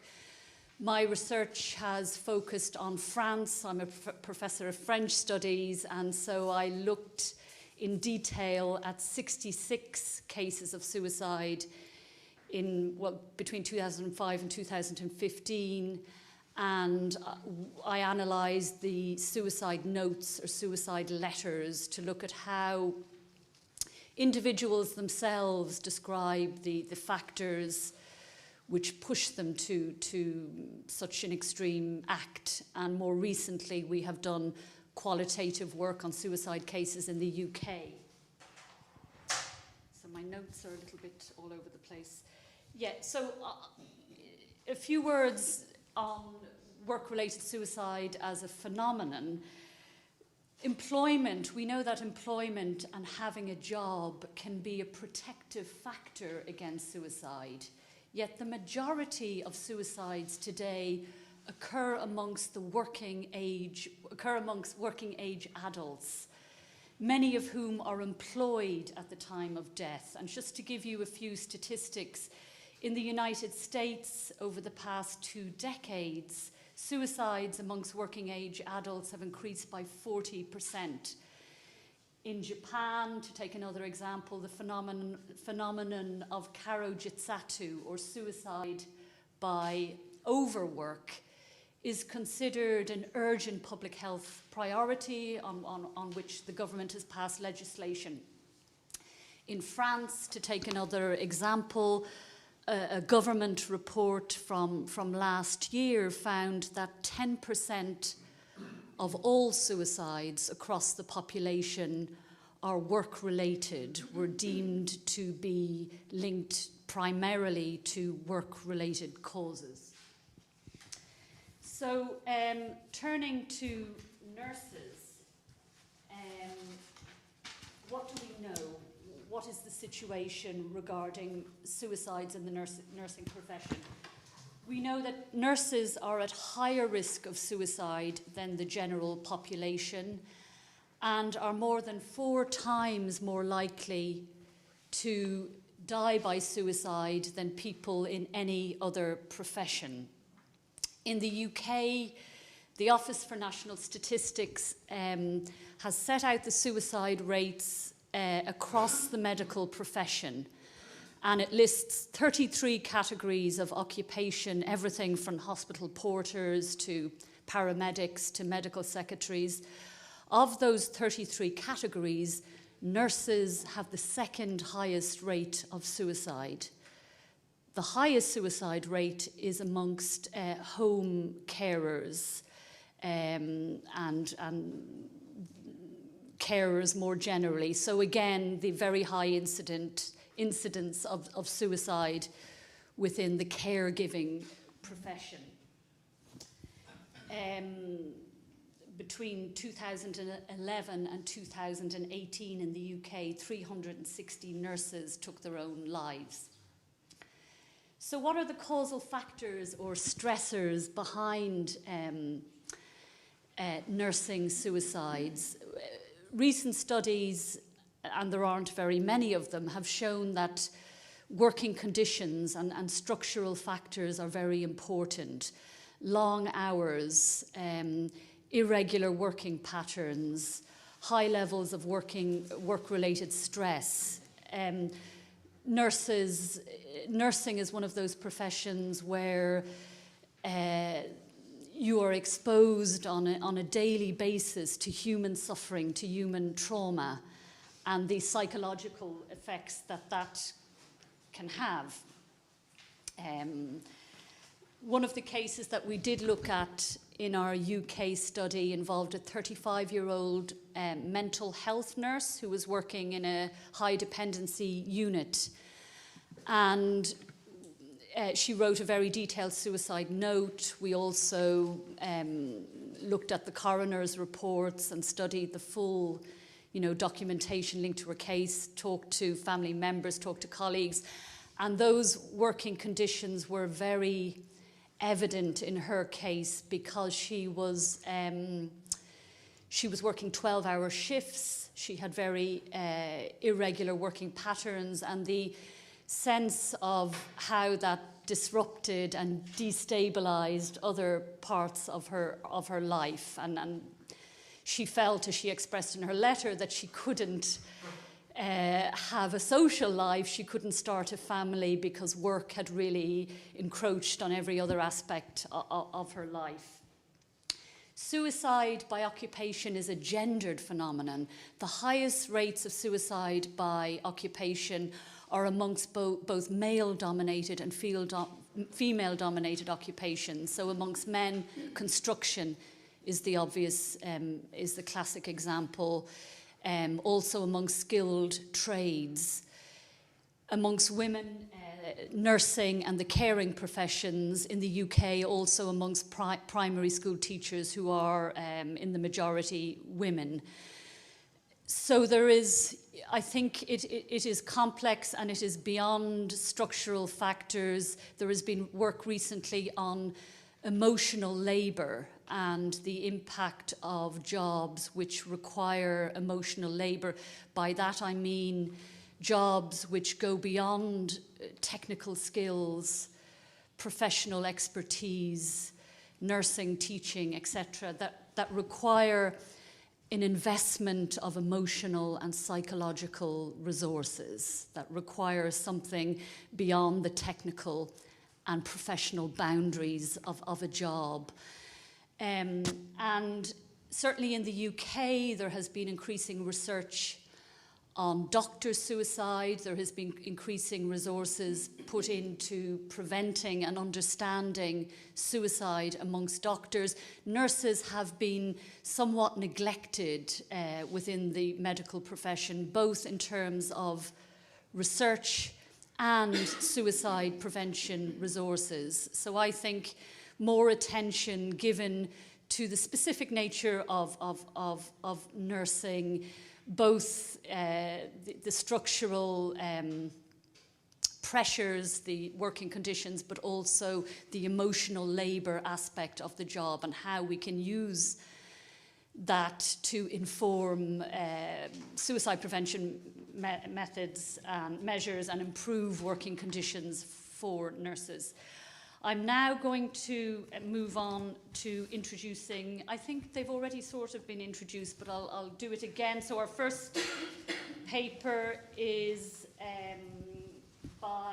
going to be presented by Alison Van Laar and Peter Murphy. Alison Van Laar, registered mental health nurse who is currently Director of Mental Health and Learning Disability Care in a large NHS trust in Somerset.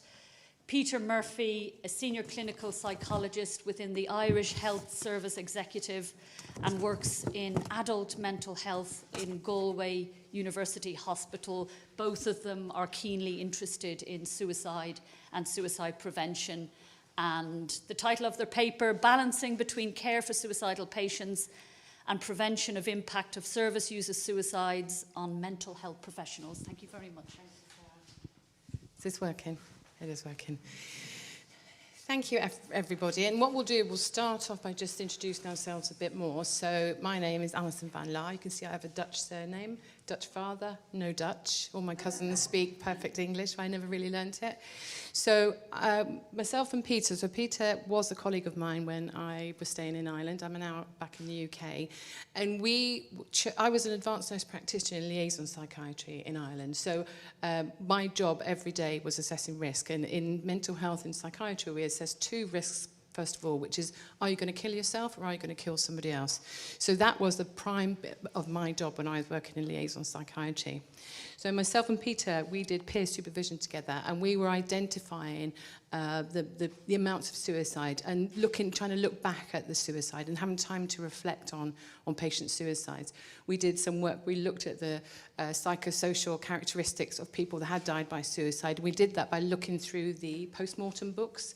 It's quite an odd experience to do that, but just to do almost like that psychological autopsy by going back and seeing what people were doing. And it led us to start thinking about, well, what support do we get and what support do our colleagues get when there is somebody dies by suicide?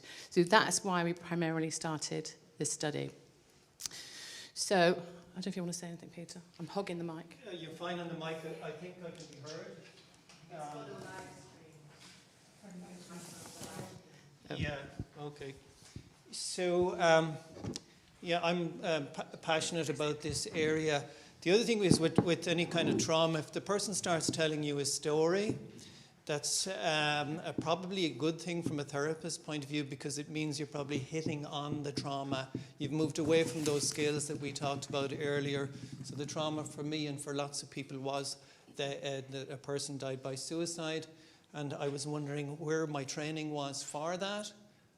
How was I prepared in training? I've been trained in Ireland and in the US, and it wasn't part of my training. And then where to go if this happens. So I asked around. I was wondering if it was something remiss in my own personal development plan, but no, people had not been trained at that time in Ireland. So we followed up on that with a study. Alison and I are both big talkers. So Alison's going to do most of the talking today, so just in terms of watching the time. But that's what's behind it. We've got some policy changes in. We've got a shift in culture. Everything that people said about the interpersonal is the important. It's not the protocols. But we do have a protocol because you push the culture by introducing the protocol into the culture of protocols. And then you get people talking, you get the employee support involved, and you get a better service for the service provider. If the service provider is not under undue stress themselves, they provide a better service. And we are, in my work, we're civil servants. We work for the Irish state. So our job is to serve people as best we can. And we can do that if we're not totally stressed out ourselves. Thank you. Thank you. So we're going to go through the study and go through the results of the study, but I'm also going to do this from the point of view of a nurse. So I've been a qualified psychiatric nurse for 30 years this year, a long, long time. And I can honestly say I would never do a different job. I love being a nurse. I'm very passionate about promoting nursing and the speciality of nursing. And earlier on today, there were three words mentioned, and then Chris mentioned power, so that sent me off for different things. So we're not going to talk about power, but 3 words were mentioned in the talks earlier. One was about reflection, and as a psychiatric nurse, I have the freedom to reflect. I have lots of nurse friends who work in A&Es and cardiac and oncology, and they say to me, but all you do, Ali, is you sit and you talk to people. And I said, no, I'm doing, well, no. All you do is you sit and you talk. And I said, I'm so lucky in my job to have the freedom to do that, to sit and talk with my patients, with my colleagues, actually think about what we do. The other thing that was mentioned in the talk earlier was about the nurse-patient relationship, and in mental health in particular, the nurse-patient relationship is the crux and the key of everything that we do. So nurses are on the wards 24 hours a day. Psychologists come and go, occupational therapists come and go, doctors come and go, but the nurse is there 24 hours a day at the side of the patient and at the side of a suicidal patient. And the word burden was used earlier, and it can be a burden to be that nurse, and particularly when you think about the risk of the nurses being at risk of suicide themselves. And the other last word that was said was about the privilege, and I feel extremely privileged to be a nurse working with people with psychiatric illnesses. And I'm proud of being a nurse, and I think that when I love speaking to new student nurses, talking about, you were so lucky to embark on this journey of having the privilege of working with people with mental health problems. So that's where I'm coming from. And when I'm talking about this today, again, what we did is we asked all of our staff to think of the most significant suicide that they'd experienced in their life. And as we're talking about this today, I'm thinking of 2 people. And one is a young woman called Hyacinth, and I trained in the Maudsley Hospital in London. I don't know if you know it. Right next door to the hospital is a railway station, and I vividly remember her waving goodbye and then walking to the railway station and jumping under a train. And then fast forward a couple of years, and I think of a young man called Ethan, who I was on the phone to his mum. I was a ward manager in Greenwich in London, of a ward that had a small intensive care area, and Ethan had been brought on to the ward by the police because he was psychotic, and I was on the phone to his mum saying, we will look after your son, and as we were doing that, he was hanging himself from a door. And so when I think of suicide, those 2 are the people I think of. And unfortunately, in my job at the moment, I lead on governance, and leading on governance also means leading on serious incidents, and we have probably 2 to 3 suicides a month in Somerset, but I don't remember them, but I also always remember Hyacinth and Ethan. So when I do this work, they're in my mind. Okay, so on to the actual study. So if you look on any of the literature, what they say are helpful staff supports are these things. I think everybody would say that this is probably the same across all areas of nursing and all different areas. It's not just in mental health. But it's really important to have debriefing, case reviews, team meetings, have time again. We get back to reflection, and it's all about reflecting. And then if you look at the literature again, it's people feeling these things, guilt, sadness, shock, all the things, again, you expect to feel when a significant event has happened. So we had 508 questionnaires. We had a 35% response rate. We took all of the staff working in the large teaching hospital in the west of Ireland. And that was, we had consultants, we had nurses, we had occupational therapists, we had social workers. And we decided to look at everybody to see if it was different for everybody, or is it, we had more nurses than we did occupational therapists, say, for example. We just wanted to sort of capture a snapshot of everybody. This is just about the gender of the staff. So what surprises me of those numbers is how many did not experience a service user suicide. And I think that it's the interpretation of the question, because I think most staff working in psychiatry will have experienced a suicide, but maybe not feeling that it was their experience. So it could be back. And anybody that works with suicide and suicidal patients understands that suicide is like putting a big stone in a puddle of water. There's ripples that go out everywhere, and the family and the people working with that person at the stone, but then there may be other people way out here that don't actually recognise it and feel it as having an impact on them. And this was just the breakdown of the different people we had. And then we asked them, what support did you have post-suicide? And one of the reasons that Peter and I decided to look at this, because there really wasn't very good support at all. So a suicide would happen, and then it would be talked about a little bit, not in a formal way, and then you just expected to get on with the job and just go through it. If you were lucky, you could sit and talk and reflect again with your colleagues and your peers, but not always, not everybody. And certainly the ward nurses, if a suicide happened for patients in the community, but the patient had been an inpatient on the ward, were never included. So it was very much ad hoc. And then we looked about how many staff were formally trained in risk assessment. And as expected, the majority were, but not every discipline has formal training in suicide risk assessment. I did as a nurse, and I'm presuming nurses do everywhere, but I think other disciplines don't necessarily. And again, so we're looking at it was a fairly evenly split, 53-43 male-female suicide, and the primary group within that 26 to 40, which, as we know, is a prime age for suicide. Then when we look at methods, so in the hospital in Ireland, literally across the road is the river. And so whereas drowning would appear as high here, in Somerset, say, or in London, we wouldn't actually see drowning as a high cause. Whereas in Ireland, it's very easy because you literally come out of the hospital and you're in a fast-flowing river. Hanging, which I think is the same everywhere, certainly back in England now, hanging is the primary cause. It's such a lethal cause as well. And overdose of medication or poisoning. We're also in Galway, it's a mixed rural, urban area. Lots of farmers, lots of weapons, lots of guns, shotguns around. But not very many high buildings. So jumping from buildings, road bridges is not so common there. And just looking about the time since the suicide, remember this is people asking people to recall the most significant suicide for them. And again, it's a mixture. So if the more recent is, the probably easier to recall it. Ethan and Hyacinth were 25 and 29 years ago, but I still recall them. And 31 of them were an inpatient, and no, 31 were an inpatient and 52 were an outpatient. So again, it's a mixed bag of the suicides. A lot of the outpatients would have been inpatients at one time as well. Now, this isn't so easy to read, but if you look about the personal impact, in red are the primary things, and it's sadness, surprise, and shock or disbelief. And I think that when staff experience a patient's suicide, we also need to be able to feel sad and to be able to grieve. And again, we go back to the importance of reflection, having that opportunity in a safe place to be able to reflect and to grieve for the death of a patient.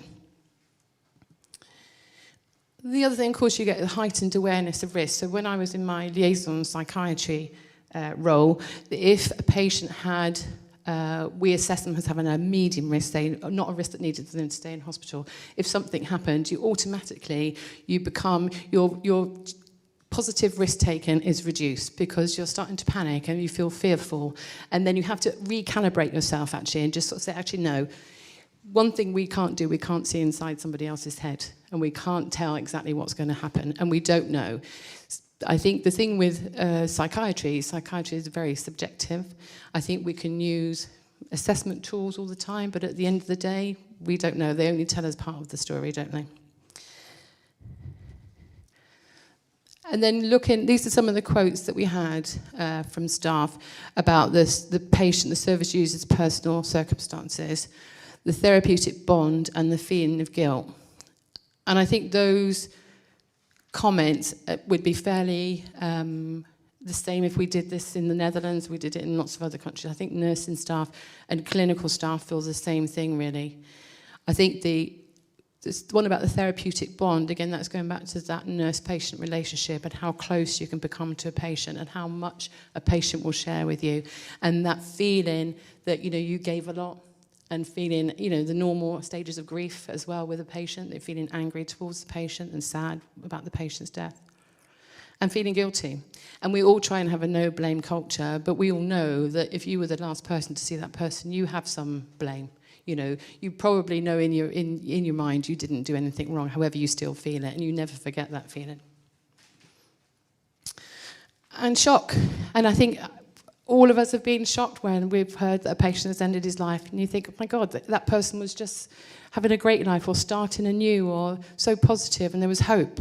And then to feel that somebody has died because they didn't feel the hope that we felt for them, that they didn't necessarily feel. And I think the second one, the therapeutic relationship, that was a consultant psychiatrist saying, working really closely. And I think sometimes we forget that psychiatrists and consultants also feel the same feelings that we have. They're not necessarily working as closely with patients as nurses do on the wards, but they still have the same feelings and sadness. And I think the last one about the superficial engagement, who don't feel that you've got an insight into how she really feels. People are only going to tell us what they want to tell us. We can't make people tell us things. And people, in my experience, what they don't want to do is they don't want me to stop them leaving hospital. And we were talking a little bit about this earlier, about power. I'm going off at a tangent again here. But as a nurse working in an NHS hospital, I can stop you leaving legally. And I'm the only nurse in the hospital that can do it. As a psychiatric nurse, as a general nurse, you can't do it. So it's very much about that power relationship that we have. And I think, again, we go back onto reflection. And again, I bang on about reflection all the time, about how important it is, really. And I think we do think that. You go through and you think about what happened and what didn't I do and what did I do and could I have made a difference? Could I have changed the outcome of this?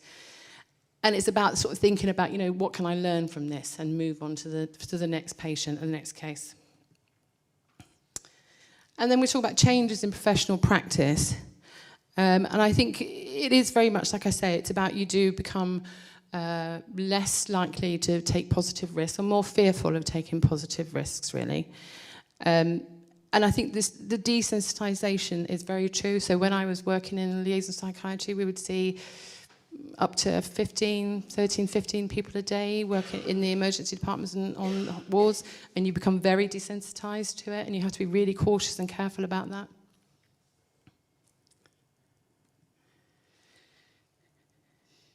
And again, we're talking about support, so the importance of having a debrief or having some time for people, the relevant people, to get together.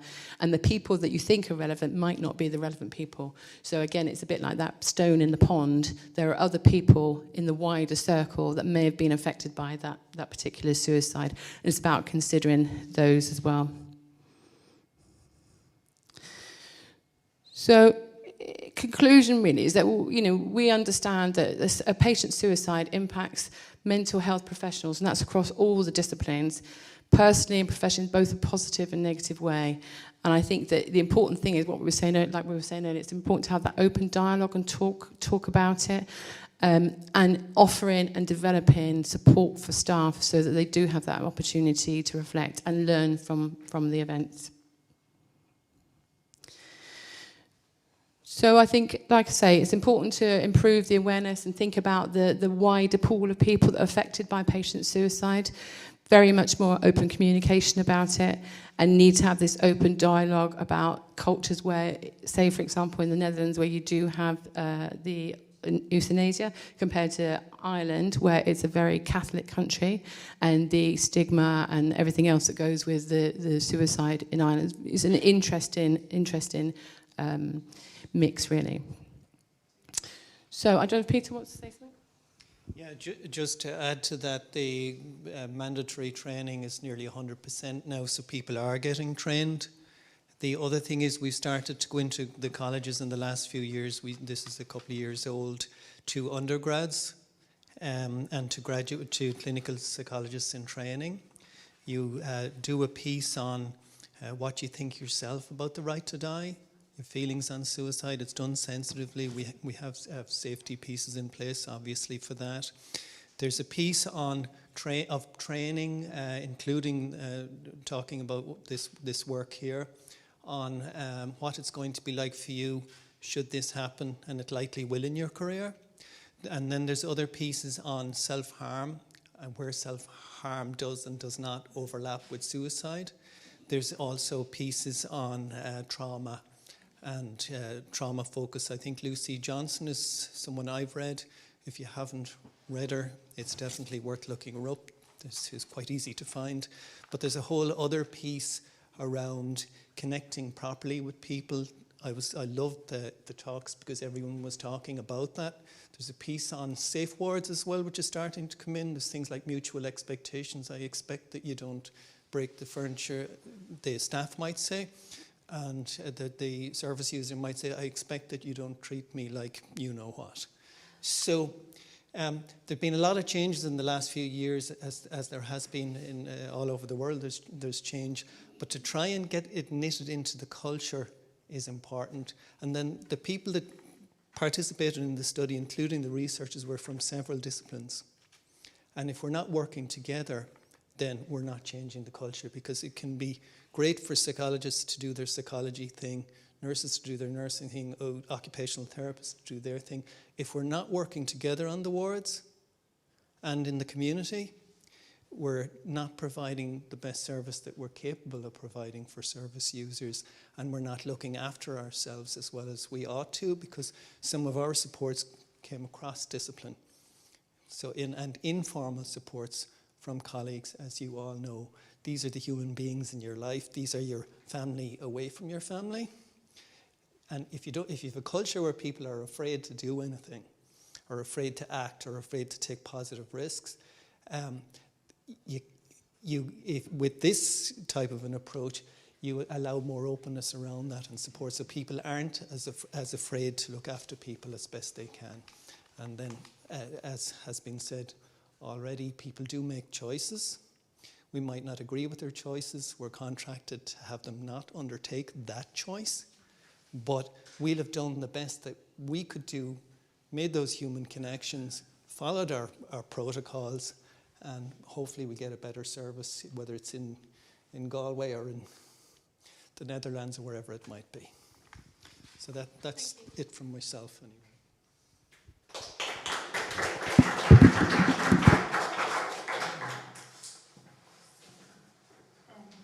So I'll just introduce you to the PowerPoint. How do I get the PowerPoint? So just wait till I've got questions at the end of the two presentations. So thank you very much to the first two speakers. That was a really interesting and very moving presentation, I found, and I'm very interested. I'm sure there'll be lots of comments and questions afterwards. I certainly was very interested in more about some of the things you mentioned. We're now going to pass on to Julie Gottlieb, who's Professor of Modern History at the University of Sheffield.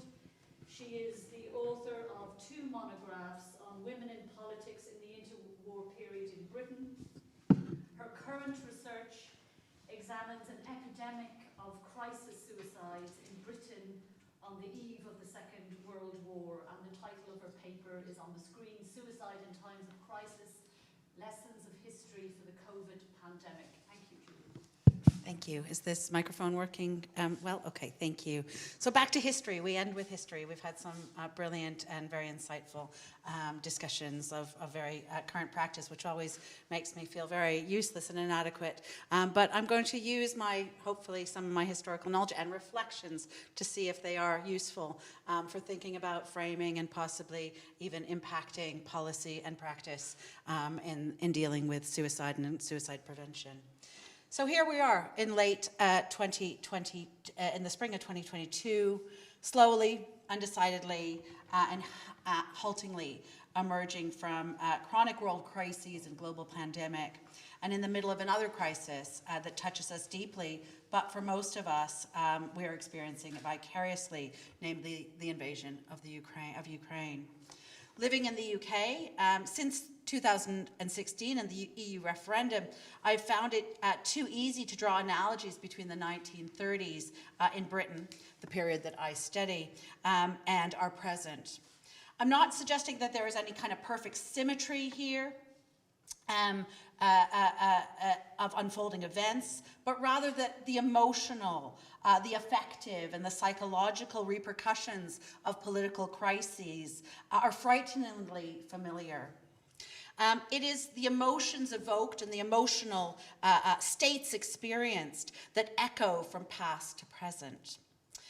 What are these psychological parallels then? They're a sense of perpetual crisis, vying with crisis fatigue, living in suspended animation, unescapable uncertainty about the future of family, business, career, home, belonging, and the self, and mounting feelings of hopelessness. These are all examples about how political crisis is internalized. Now, in the early days after that fateful vote in 2016, the reason that I now share a queue as a Canadian with my British friends, I sensed an immediate reaction, though, that clearly internalized this highly divisive and seismic political event. And I wondered whether we could see this as an outbreak of what I wanted to term post-referendum depression. Those much better qualified than me soon began to diagnose, to study, and to treat the condition that has come to be called Brexit anxiety disorder. This Brexit-triggered anxiety and depression, and in some case is linked, as I say, to anxiety and depression, and in some extreme cases it is also linked to suicide and suicidality. Now, since the referendum, the advent of the Trump presidency, and now the war in Ukraine, modern historians have been doing, I think, a roaring trade in drawing analogies with the 1930s. Like a house of cards, however, it doesn't always take much to show how shaky connections are between past and present. There are all kinds of outside pressures on us to demonstrate historical patterns and to offer our scholarship as some kind of prism of prediction. That noticism aside, though, I feel strongly that we can be forgiven for noting these disturbing parallels. And it's this awareness, this seemingly a fresh welcome, a new openness to mental health, too, and the allowances that are made for anxiety that leads us to, I think, ask new questions, not only about our present, but very much about the 1930s. Now, it's at this moment in time, and from this vantage point, when Britain's EU referendum has been kicked into the long grass of foggy memory by the mental health effects of the COVID-19 pandemic.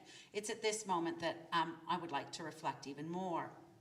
At a press briefing in January 2021, the British Prime Minister said approximately £12 billion had been spent on NHS mental health care, with around 19 to 20 million contributed towards mental health charities. In February 2021, the Prime Minister appointed Dr. Alex George as Youth Mental Health Ambassador, an A&E doctor who had become passionate about a campaigner in this area due to his brother's own suicide. In April 2021, the most recent data showed that the number of people contacting the NHS seeking help for mental health problems reached a record high.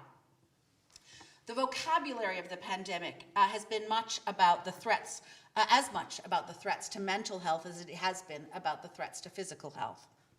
The new idiom is so familiar by now that we may hardly notice how openly and free of stigma most of us, and our leaders too, speak about the psychological and psychiatric impact of the pandemic. Think here too about the normalization of self-isolation, the loneliness of lockdowns, the deification of frontline health professionals, shielding ourselves with surgical masks, the medicalization of every aspect of our existence, and the early fears that the pandemic would lead to a spike in suicides. And for this new historical moment, there is a new psychiatric phenomenon.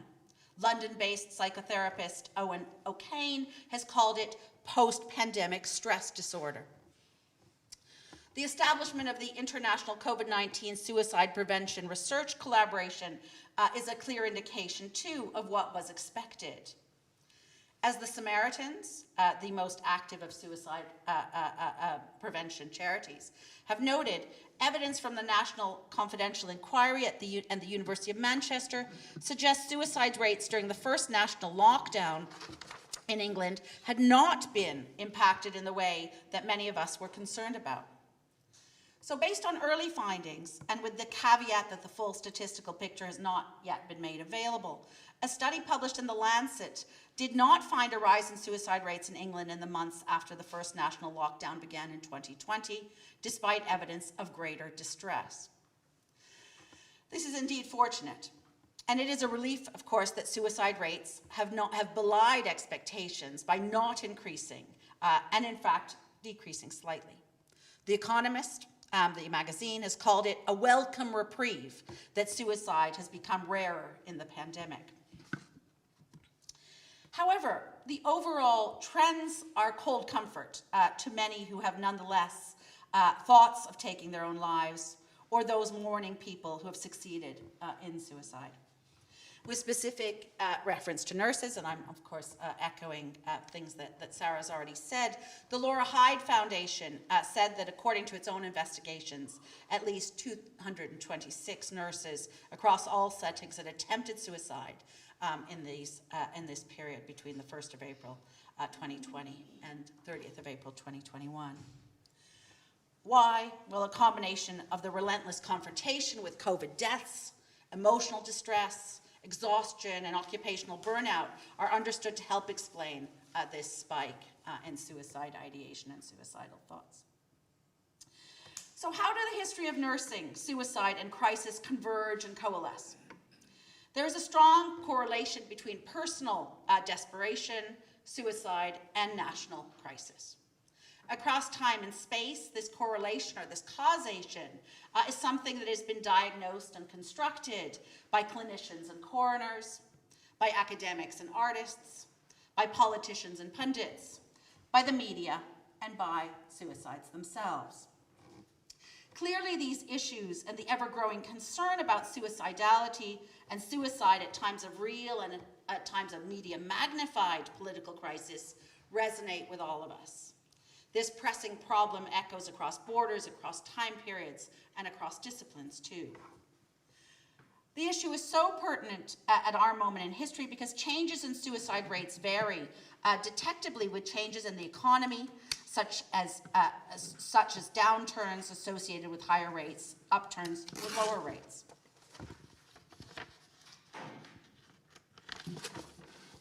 And just for the most recent examples from contemporary history, it's undeniable but that the financial crisis, the migrant crisis, terrorism, Brexit have each alone and cumulatively taken their toll on the mental health of communities and individuals. Each of these emergencies, these examples of social disintegration, these aberrations from the phases of relative stability are linked to scarily mounting rates of suicide and in pandemic proportions. Since the later 19th century, the sociological approach to suicide has rested on the premise that the degree of integration in any given social unit is inverse to the number of suicides in that unit.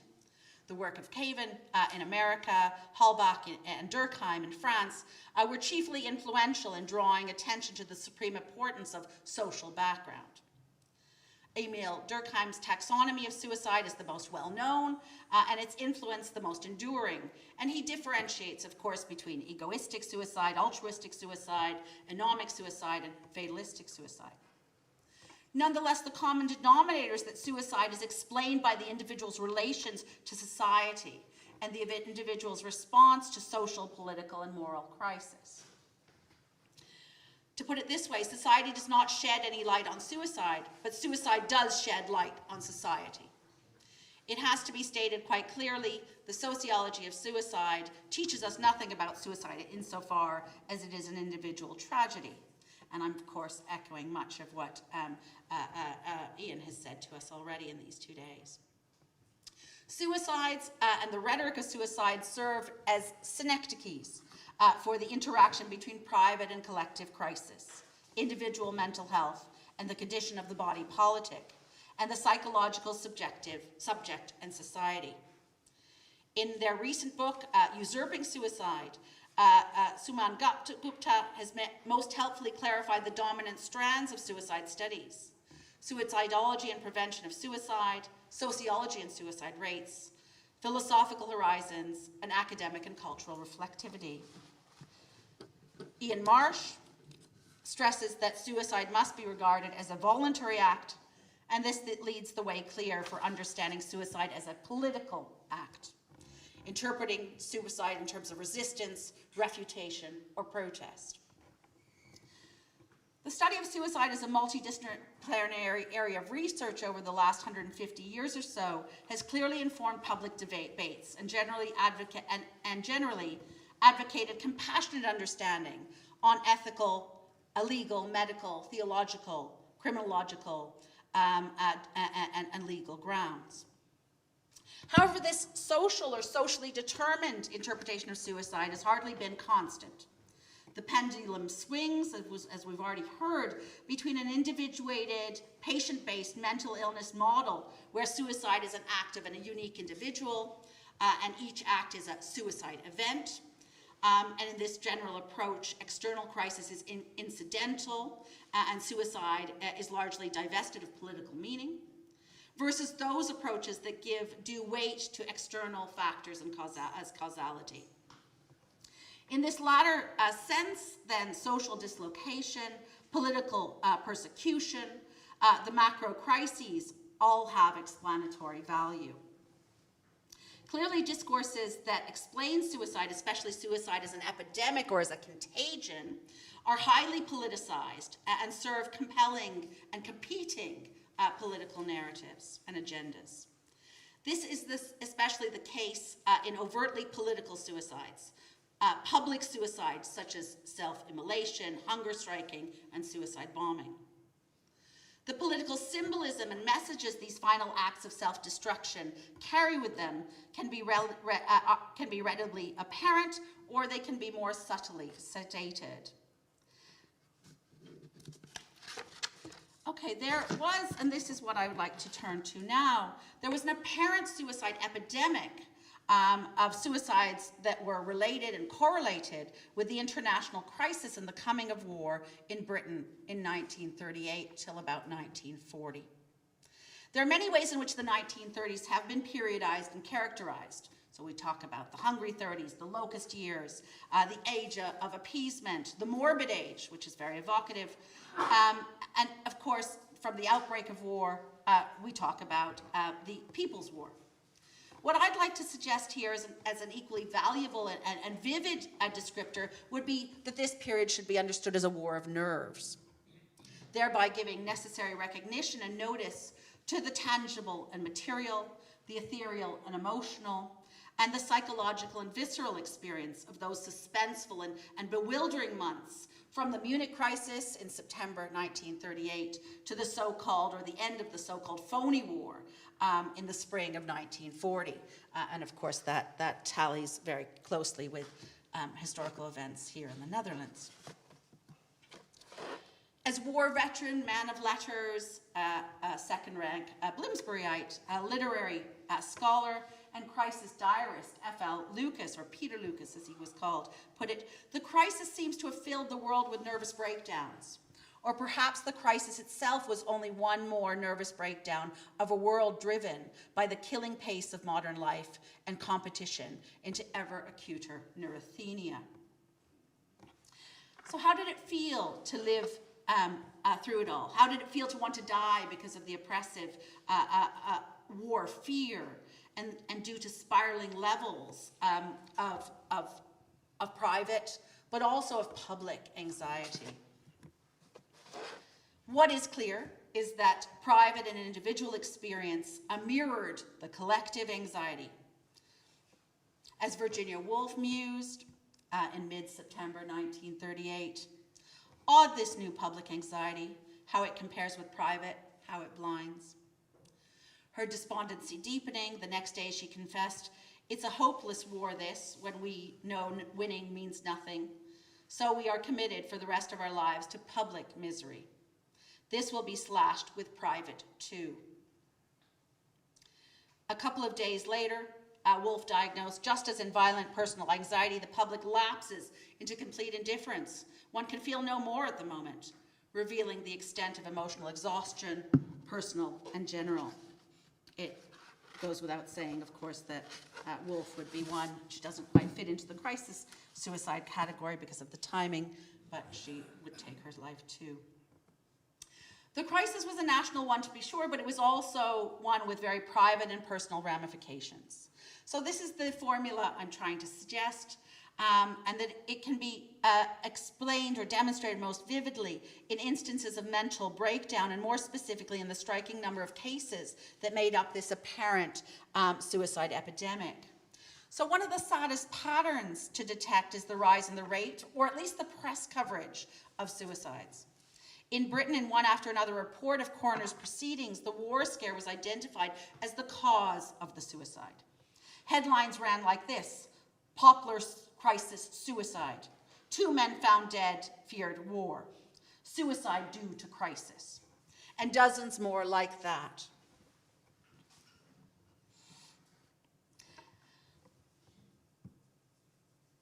A Spanish newspaper ran with this headline: Artificial alarmism provokes a spate of suicides in England, referring to the number of suicides which are committed daily by people terrorized at the thought of war. Now, it's instructive to see this diagnosis of a British suicide epidemic from a Spanish source. What could be more decisive, a more decisive resolution to the war of nerves than taking one's own life? A self-willed final exit and release from the intolerable fear and phobia of modern war.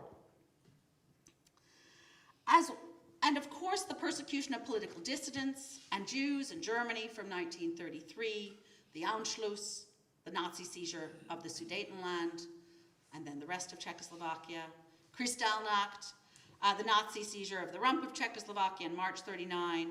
Each of these was a direct cause of suicide pandemics in these areas. And we just spoke yesterday to add the Netherlands to that. Of course, it's just slightly outside my time frame, but was it 243 Jewish suicides that you mentioned? In Amsterdam alone. All right, so this suicide pandemic was covered extensively in the British press, so I bring it back to Britain this way. It was covered either in the form of reporting on countless cases of distinguished individuals had been driven to suicide by their Nazi persecutors, or as stories of the massed hundreds and even thousands of Jews who took their lives trapped in desperation and in despair. In both forms, the biographical and the group, these reports left British readers in no doubt about the techniques and the very real consequences of Nazi terror.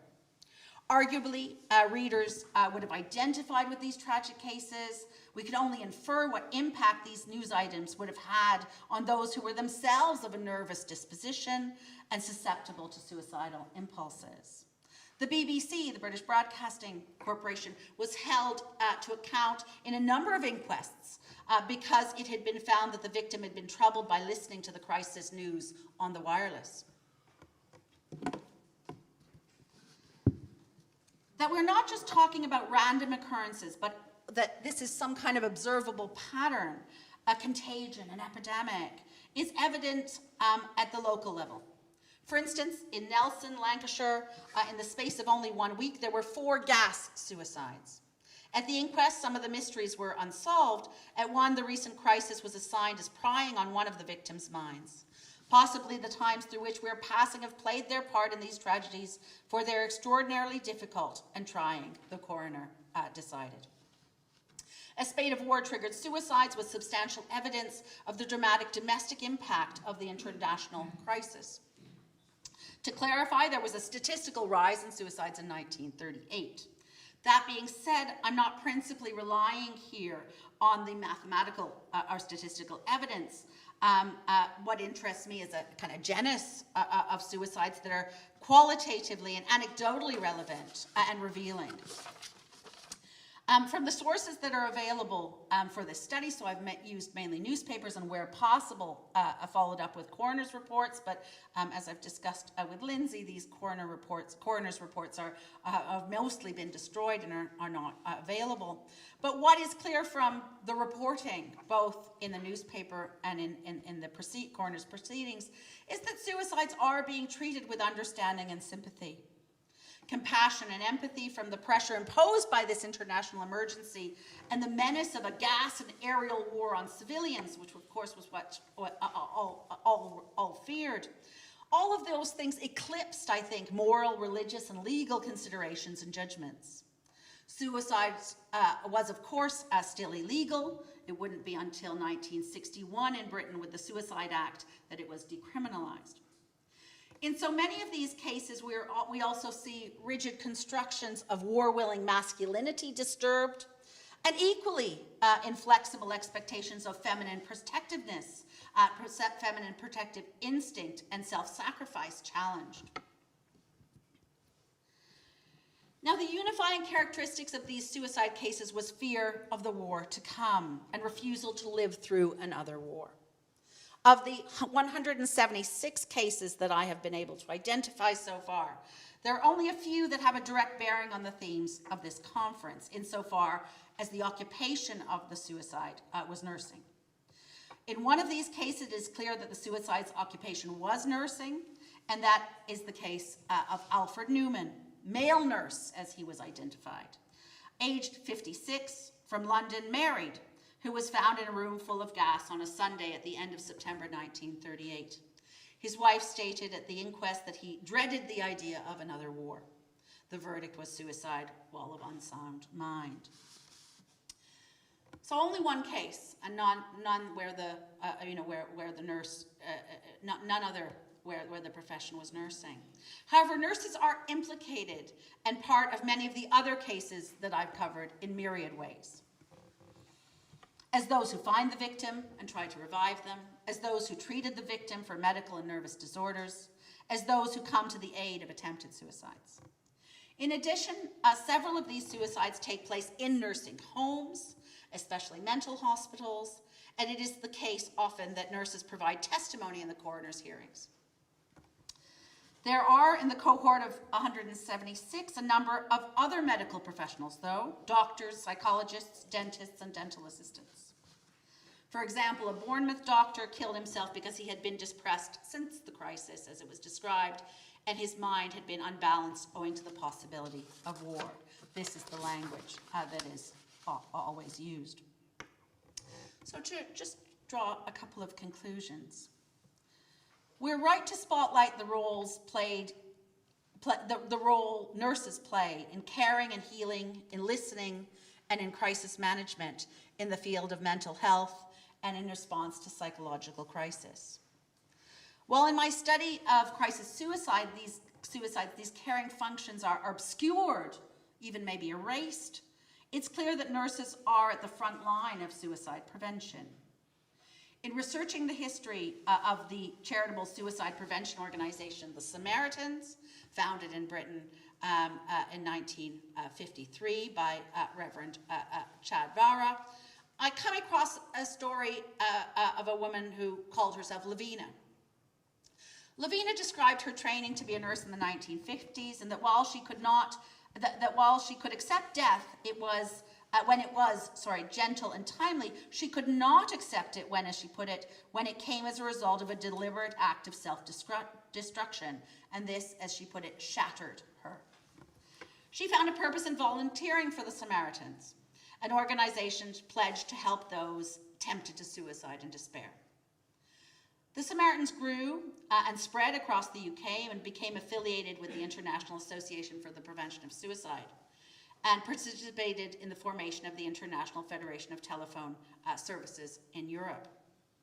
It only seems right, I think, to end with Lavina's story and with the Samaritans.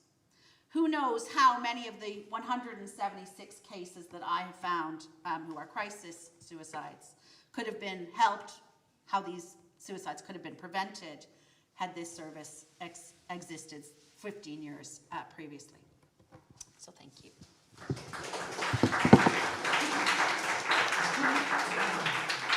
Thanks so much. So if the three presenters would like to come to the front, and we have some time for questions and comments. Thank you, Julie, for such a fascinating paper, and it's so interesting to have that historical context as a way of sort of situating present-day crises, as you so interestingly described, linked to COVID, linked in the UK context to Brexit. So I really found it a fascinating paper.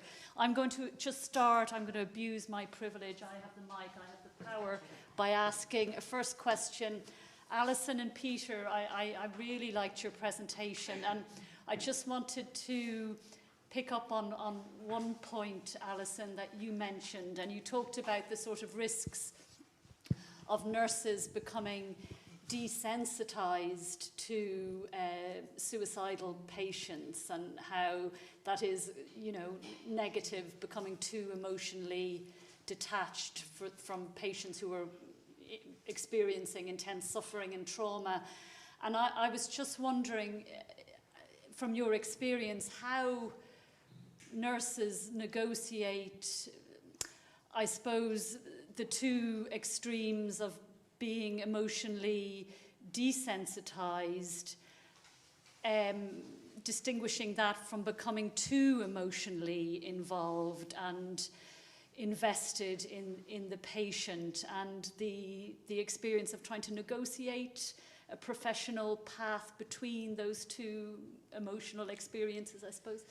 Yeah, I think it is really difficult, and I think it is that, you know, you have to have a professional boundary, and it's very difficult when you're a nurse, and particularly I'm talking particularly about nurses working on wards, because any nurse here that's worked a 3 a.m. shift on a Sunday morning where the ward is terrible, people are trying to leave, but they're shouting, people are trying to harm themselves, that feeling of, you know, overwhelming, and it's about having to maintain that relationship with your patients and be present with your people as well, and your patients as well. That's one end of it. And then you go to the other side, which is nurses working in crisis care, where every single day they're working with patients who are acutely suicidal, not people that are saying I may kill myself, people saying I am going to kill myself. And it's about making sure you, again, it's all about, you know, you reflect as a team, you reflect and say, okay, I made this decision, was it the right decision or was it the wrong decision? Let's have a think about it. And then continue training. And you have to, it's almost like reset the scales, and you have to do it frequently. So where I work at the minute, we've just reviewed our clinical risk training, that all clinical staff have to do it. It's 3 days clinical risk training, so it's very intense. And we ask our staff to do working in the crisis care every year. Every year they have to go to the 3 days again, because we have to be reminded. I have to be reminded. When I was working in liaison psychiatry, I have to be reminded, because we talk about red flags for suicide, and those red flags lose their colour a bit. Don't become quite so, not waving quite so high at times. So we just have to spend the time and think. And I said one of the things that we have, which is our freedom in psychiatry, is we can sit and think. And that's such a bonus to us all. Gosh, that's so interesting, fascinating. Thank you, Alison. Peter, did you want to come in? Yeah, just to add to that, there's a training piece for younger or people changing career, whatever it might be, around reflective practice and systemic thinking. This particular conference was interesting because there's historians, philosophers, people from different backgrounds, ages, cultures. If you get it into the culture that we ought to reflect, and I like the quote from the paper, it's published so it can be read.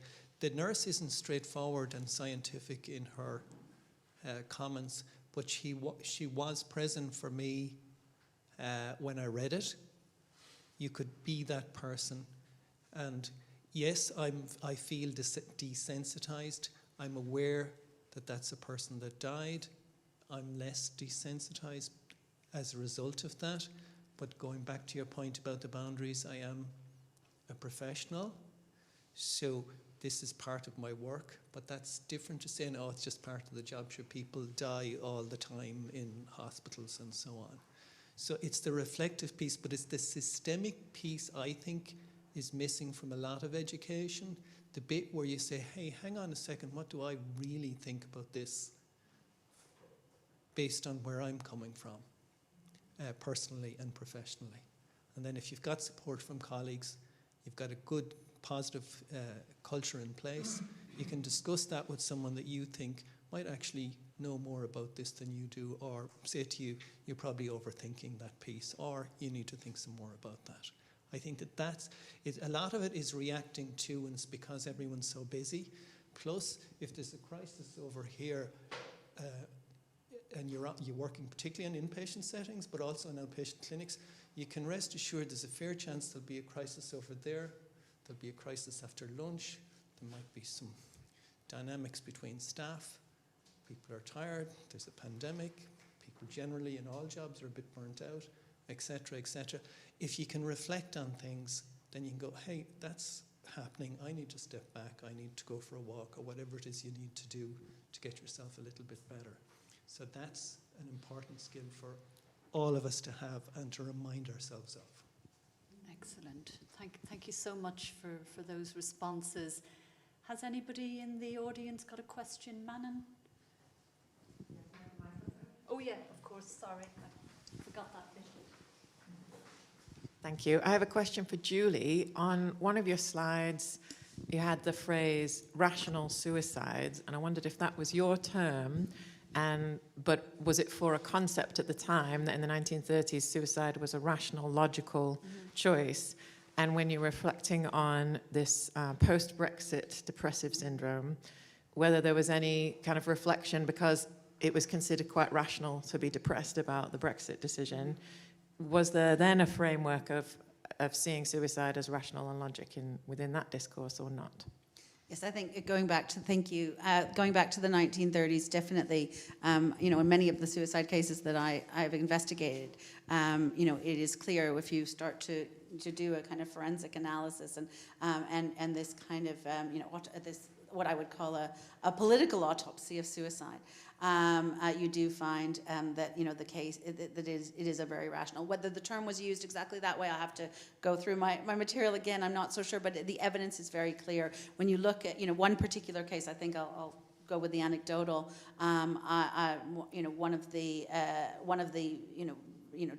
crisis suicides that I look at in some detail is that of Helena Swanwick, who was a suffragist, a pacifist, an absolute pacifist by the late 1930s. Many pacifists changed their minds when they were confronted by the reality of Nazism, but she still held strong. And she was already very ill and elderly in her mid-70s. But she took the decision to take her own life. It was not, and she made it very clear in all the material that she wrote. She had written a memoir that was published in 1935, where she discussed her philosophical views on euthanasia, etc. And then, so when she took her own life, and the note that she left was as rational as it could be. It was very clear that this was a complete choice. This had nothing to do with mental illness. This shouldn't be read that she was of unsound mind. She was a completely sound mind. That term of unsound mind, those who were planning and kind of had an MO about their own suicide wanted to make it clear that this was not being of unsound mind. And there were many others in that category who cited, the world crisis and the political circumstances that made their suicide the only logical, the only rational choice. Is that? Yeah. And post-Brexit, did you see it? I haven't looked at, I don't know if I haven't, done that work. But with Brexit, it's not quite clear. Again, it's how, a suicide is recorded and studied in the last, 5, 6, 7 years. It's different than the way it was recorded. Again, there isn't as much coverage as we've kind of discussed earlier. There's, there are more constraints on the press in covering suicides, and we don't find, I don't know anyone who's actually studied this kind of group or this genus of suicides as the Brexit suicides. But there has been an investigative report in the New Statesman about exactly this, which included some of my research. We're trying to understand how Brexit has triggered, deep distress and suicidal thoughts, and maybe even suicides in response. But I think we need the time to reflect and the distance to categorize and to make sure that we're qualifying and categorizing these suicides correctly in that way. I've seen 2 hands. I'll try to take people in order. Chris, first of all. Thanks very much to everybody. I just wondered if we might need different terms, because it seems to me the kind of suicides that Julie is describing and suicides that can be described accurately as entirely rational might be qualitatively too different to the kinds of behaviours we see in secure mental health units or people who are in distress that is inexplicable to others. Right? There's plenty of distress going on when someone is fleeing the Nazis, but they also make a rational decision to end their lives, like Walter Benjamin, right, who ends his life whilst fleeing the Nazis in northern Spain, I think. So there's clearly there's a number, just as a, you know, again, some evidence. There's a number of Jews who don't take their lives until they actually reach safety, which is, you know, paradoxical in and of itself. But Harry, I just want but I think that whilst there is distress there, it is a fundamentally different kind of distress to the material that we, not material, to the human beings we see in mental health units, and I just wonder, might we need to be really careful and to create a real distinction between the kinds of distress that attend the endings of lives, because I do think that to me they seem to be fundamentally distinct. I just want to say, I think it's what our perception of distress is. So to somebody that's the war is going to be happening in a couple of weeks, it's clear to understand, isn't it? It's not always as clear to understand what an individual's distress is, because we don't know. Again, like I said, you know, people are opaque, we don't know. It's like somebody, so again, working in liaison psychiatry in general hospitals, why one person with a diagnosis of motor neuron disease doesn't end their life, when another person does, we don't know. And it's so difficult to interpret. And I think when we're going back to nursing again, when we talk about nursing, there's always a discussion, is nursing and art or a science? And there's very much, it's the two, and you do the science side of nursing, we tick the boxes, we do the tools and the psychological testing, and then it's that art of nursing where we interpret what we have and putting everything together. And I'm not saying only nurses do it, but psychiatric nurses are very good at doing it. And I think that's what we have to do. We have to consider all those aspects, because everybody's an individual, and that's how we have to look at it at the end of the day. Thank you. Can I just, yeah, that's very important, and it would be good to, you know, historians have access to those notes in due course as well, to see where, you know, social or political stressors fit, you know, are part of the picture. But that goes back to the sources. I mean, how do I define, or how am I able to define these so-called crisis suicides? And it comes down to the fact that it's in the coroner's hearings, it's in the testimonies, in the testimony of the family most often, where the causation is identified as the crisis or the fear of war or the you know, the very, very real social pressures. Amongst my sample, I only have a handful of people who are clearly Jewish or refugees. Most of these are Britons, you know, across age range and class range and regional, etc. But I mean, these are people who are experiencing the crisis very much vicariously, and that's important. And that's why I made that point about our relationship, you know, for most of us in Western Europe, to the horrors in the Ukraine. Some people are deeply, deeply moved and distressed, but it is still something quite external to us. And that was what most of these 170 plus cases, that's how they were experiencing the crisis, is something imagined, as something, you know, almost you know, as a kind of dystopian dream in front of them, rather than, you know, having personal experience of a terror. And as I say, we know this because of how these suicides are narrated by others. Rather than by the suicides themselves. Very few of them have suicide notes, and you know, that we know of. The ones that we do sometimes disappointingly don't tell us what we want them to tell. It is those around them who are narrating their suicides, who are validating their suicides as important as indicators of what's going on in the world at large because of the crisis. Just a small point on that. Most of us will have our own issues in life. And then if there's an invasion somewhere, some of our own issues get mapped onto the map of the invasion. So there is that. And then there's sensitive artistic people that make protest songs, but they may have their own psychological issues, and they get transferred on. So yes, distinctions are important, because you're trying to serve people as best you can. So you're trying to get the best narrative you can. But I wouldn't say they're entirely separate. Excellent. Okay, we have a few more questions. I think. Did you have a question? I'd like to give other people a chance first. Are you sure? Okay, so you had a question. I'm Pieter Bas-Lalleman from Fontes University. I'm so surprised about the fact that we are coming from a very depoliticized nursing area, actually. I think in the Netherlands, I'm not sure about the NHS or England, but I'm so pleasantly surprised about the fact that politics, and not being a politician, but just the politics of nursing and the way it works and it's embedded in a society is represented here today, which I really appreciate. If I look at all the stories, so not the technical part, but the combination of the both. I want to compliment everyone there. And actually, did I hear Walter Benjamin over there in the corner? Which I think it's a wonderful example. Maybe it wraps it all up, because what I like. What he says is, in one of his books, I think it's Arcades, I have nothing to tell, only to show.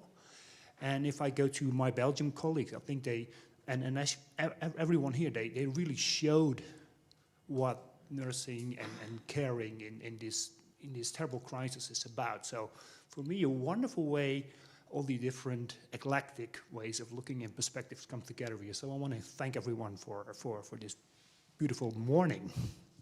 No real question, but only the fact that that's here. It's a compliment. Such a lovely comment. Thank you. We had another question here. Oh, sorry, who was... A follow-up question on your earlier remark, where you've seen a big rise in suicides during that whole period leading up to the war, ending with the phony wall. And you told us about how sort of hallucinogenic effect of world news may have led, in some cases, to that suicide. The interesting thing I thought was that there's an actual experiment there, because following the phony wall was an actual invasion, the Battle of Britain, the London Blitz. Did you see a reducing demand for psychiatric care? Did you see suicide reduction in that period? Yeah, we don't need to give you a very long answer to that question. It's a brilliant question, a very important one, of course, and it allows us to identify whether there was a spike. There is a decrease in suicide rates during the war. There are a number of reasons for that. One is that one obvious one is suicides can be masked by all kinds of things, by military operations, by death in the Blitz, by putting yourself in risky positions, etc. But another piece of evidence I like to bring to bear is that there's an organization called Mass Observation in Britain, which is a sociological survey organization. First, it's a voluntary, and then it becomes more co-opted by the state, especially during the war and during the Blitz. And it does a study of attitudes towards death around 1943, and there is so little discussion in those replies of suicide itself. Most people don't mention suicide or suicidality in any way, and the reason is, many of the reasons that they want to continue living, even in these very precarious times when life is so incredibly risky, is they want to see what happens in the end. They want to see the end of the story in a way, and their attitudes towards death become much more. That life is itself a risk. Why would you take your own life? So that might kind of help explain some things. But in terms of statistics, the statistics go down. That's just one illustrative reason why that might be the case.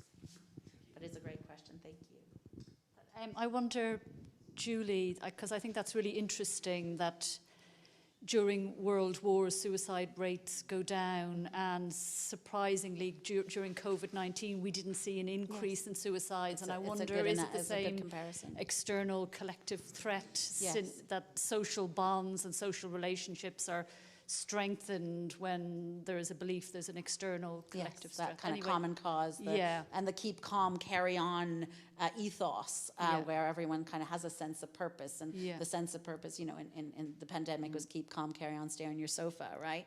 And that can be very harmful isolation to those who suffer, but it can also be a way of feeling that you're part of a collective effort without doing anything. Yeah, excellent. Thank you. Another question here.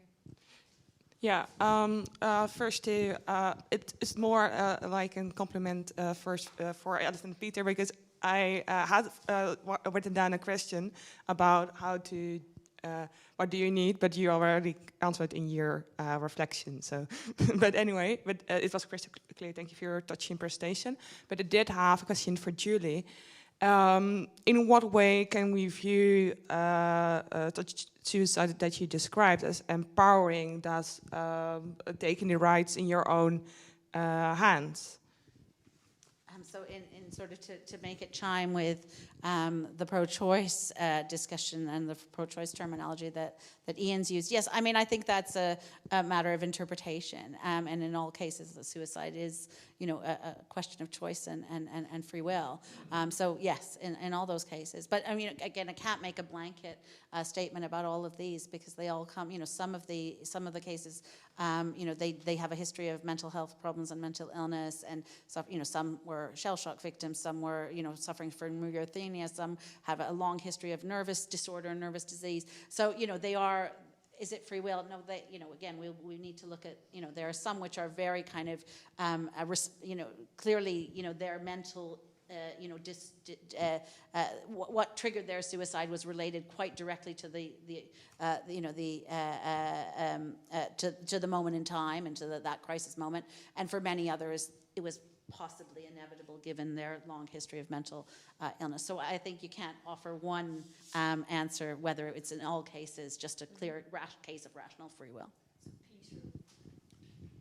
I'll talk about the weather for a minute. We've seen a big, there was some talk about suicide, and there was some discussion around not having it in the press because we didn't want to add to people's misery. But what we've seen is a wave of referrals recently. So when I talk about the weather, it's a little bit like there might be a lull. And what we saw in community setting was there was a whopping rise in referrals. Now that could also be because the GPs would be the primary source. People are coming into them because they can. They're stressed out. Let's do a referral into the psychiatric services. Now we're the secondary service, we're not primary care. So we have seen a rise, and that's putting further pressure on staff as well, because people are quite stretched at the minute, and they're stretched post-COVID, and people are still getting COVID and off work, etc., etc.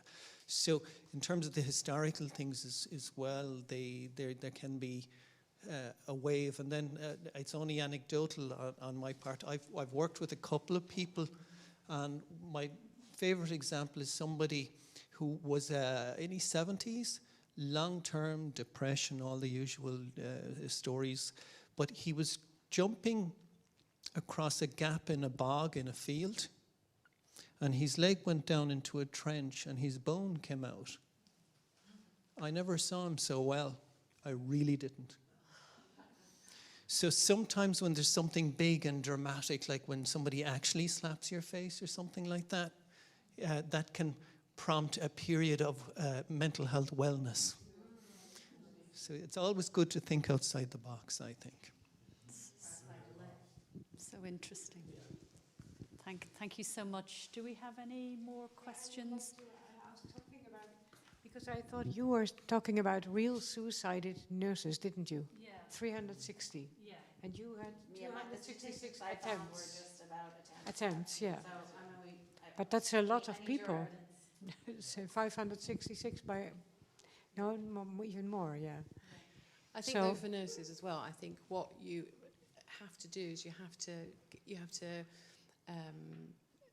get up every day and go into work. And I think it's very difficult for nurses to say, actually, I need help. I really do need help. And there's, you know, amongst ourselves as a group, we can be critical of our colleagues who are like, because what you do is if you don't go into work that day, you let your colleagues down. And people feel that real important of being together, working as a team together, and you can't let other people down because you know how difficult it is. But have you got any ideas since when? Since when is England counting this? Because in Holland this is not counted. The professions are not counted. So they've only did it for the first time in 2017. Okay. It was done historically, but the Office for National Statistics Okay. has only did this national survey of Okay. suicides by occupation very recently. Before then, there Oh. hasn't been recent statistics. A recent start. Yeah. Okay, thank you. Yeah. Yeah. My question was to Julie and Peter. Do you think it's the responsibility of an employer to give the nurses some kind of support when they went through some traumatic situations or viewing suicide attempts or something like that? And do you, of course, it's also a reflection to yourself and with your team and how the situation happened, and of course immediately after it happened. But my experience is that what you were saying is it's better to go to work again, and it's difficult to explain with yourself, is this a problem for me or not? And do you think that's it's an employer's responsibility to give some post-traumatic EMDR or something like that? I think it's 100% the employer's responsibility to look after their staff, 100%. I was talking to Sarah earlier, really interesting about the responsibility of an employer in France, and then the sort of no legal responsibility of an employer in the UK, but there's a moral responsibility of an employer in the UK, and I think it's 100% the responsibility to offer that staff member whatever it is they need, and particularly post-pandemic, because we know that we had a fairly small support service for staff. We now have a huge support service for staff, where staff have a 24-hour call line if they need to. They can get 6 sessions of talking therapy if they need it, plus they can get everything else they need. And it's so important, because not only will it help save people's lives, reduce suicides, but it keeps colleagues as well. It makes you feel that what you do is being valued as well. So my answer is 100% that it's the work responsibility to look after their staff.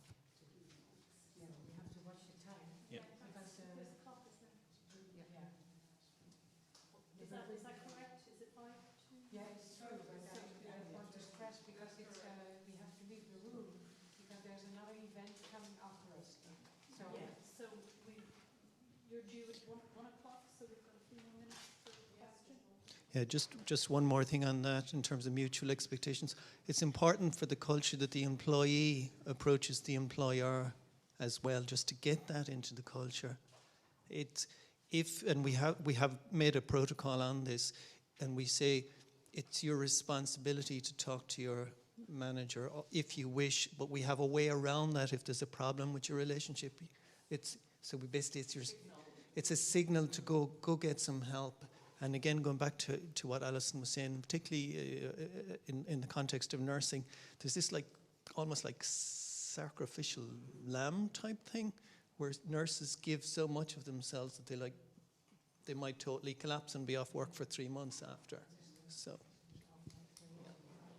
just have another kind of thought in that, in terms of sources and in terms of how historians in the future might be able to prove or disprove that there is a spike in suicide due to the political crisis, we need to have that evidence in autopsy reports, in psychological autopsy reports, in coroner's hearings. And by what I hear, and because of the individuated approach to mental healthcare and to interpreting suicides, we're not going to have those sources. So I wonder, it's a question of are we asking, I know it's not a question that is of primary, kind of importance to clinicians, but if it's not asked, we'll never know.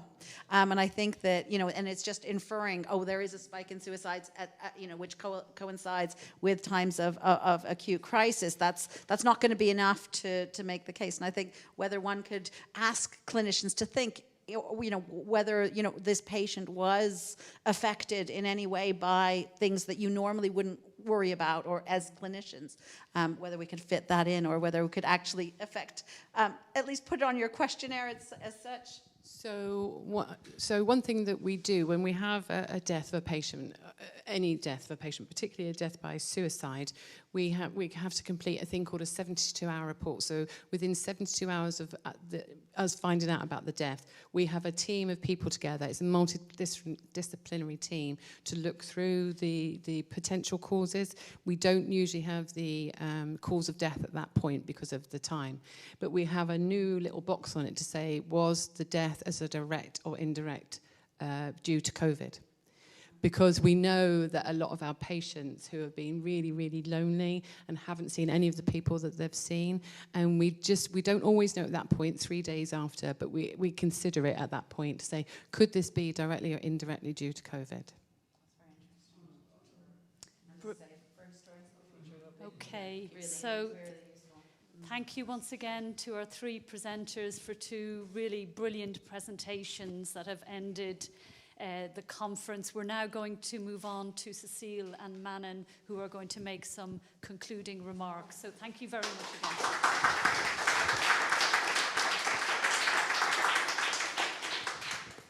Well, I would like to thank everybody, and I leave the concluding remark to Manon, because I was so soaked in the organization that sometimes it was hard for me to listen, because I was thinking, who's coming next, what I have to do.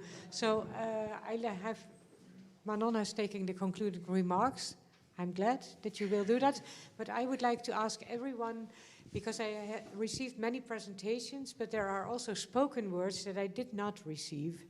And if every noise is not, suppose it's not really good on the live stream, I would like to receive the text, because maybe we will use it for making some kind of publication about this conference. So I would like to receive the text of Ian and Julie and all people who have spoken. Also you, if you want to write it down for a short text, I would be very pleased with that. So thank you. Yes, thanks. I think it's a rather impossible task, actually, to sum up and draw together some threads over such a rich and diverse range of presentations. And there is a plan to have a kind of summary article in a special issue of the journal from the European Association for the History of Nursing. So that is where I'll put more thoughtful, sensible, well thought out conclusions. And these are just really initial thoughts that I've been thinking about and taking note of as we've gone along. So I apologize that they're a bit rough. But thinking about trying to link the past and the present as a historian of medicine to try and draw those connections here, I'm really struck by continuities and contradictions that have come up over and over again. Particularly in terms of continuities, the idea that stigma endures, and that is true in secular Netherlands and not just Catholic Ireland. Even after the transitions from religious and legal condemnation. And we've heard a lot as well about a broader landscape of moral, economic, and practical arguments against suicide. So it brings me to reflect on the preventative work of social censure. How does that fit with the current imperative to destigmatize suicide? Does that undermine the possible protective value of moral or other condemnation? And when we aim to destigmatize, do we really mean destigmatize suicidal thoughts, but not the act itself, if we're still so committed to prevention? And Wouter Kusters and Ian Marsh have asked us to think about going beyond destigmatization to recognize the autonomy of an individual who wants to die. And as Wouter said, exercising a freedom to choose whether to live or die. But that choice is made within an influential matrix of structural issues such as poverty and discrimination. So again, autonomy and a structure, another contradiction. But the often repeated notion that suicide is a societal failure and that we're all implicated doesn't actually get us any closer to addressing the issues and the policies that drive people to complete the act. And instead, it just seems possibly to spread the sense of shame and burden among a broader group of people. As Lindsay showed us yesterday, the austerity politics of today are just the latest version of much older Malthusian logic of productivity as an indicator of human worth. And it's a point also underlined by Georgina Laragy's reference to the disability rights movement, who have powerfully critiqued our contemporary emphasis on productivity and independence as characteristics of ableist societies, showing that it's those values that contribute to disability stigma. It's also interesting to note that the stigma of disability is so pronounced that even people identifying positively with their own mental health issues in a form of mad pride often resist associating mental illness with disability, while others describe mental health issues as disabling. And let's not forget, when it comes to disabled people, suicide, euthanasia, and even murder in the form of mercy killings are socially accepted because of ableist assumptions about the quality of life of someone with a disability or severe and chronic illness. So that's really just a call to think about how disability history might be woven into some of the stories that we've been hearing over the conference.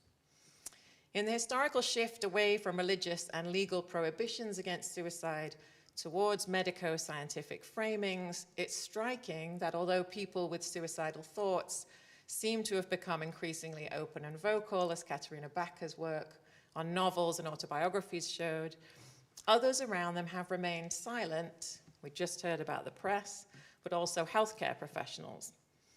And the idea that discussing suicide might encourage someone to try to die is still widespread and has come up frequently, although apparently research discredits this assumption.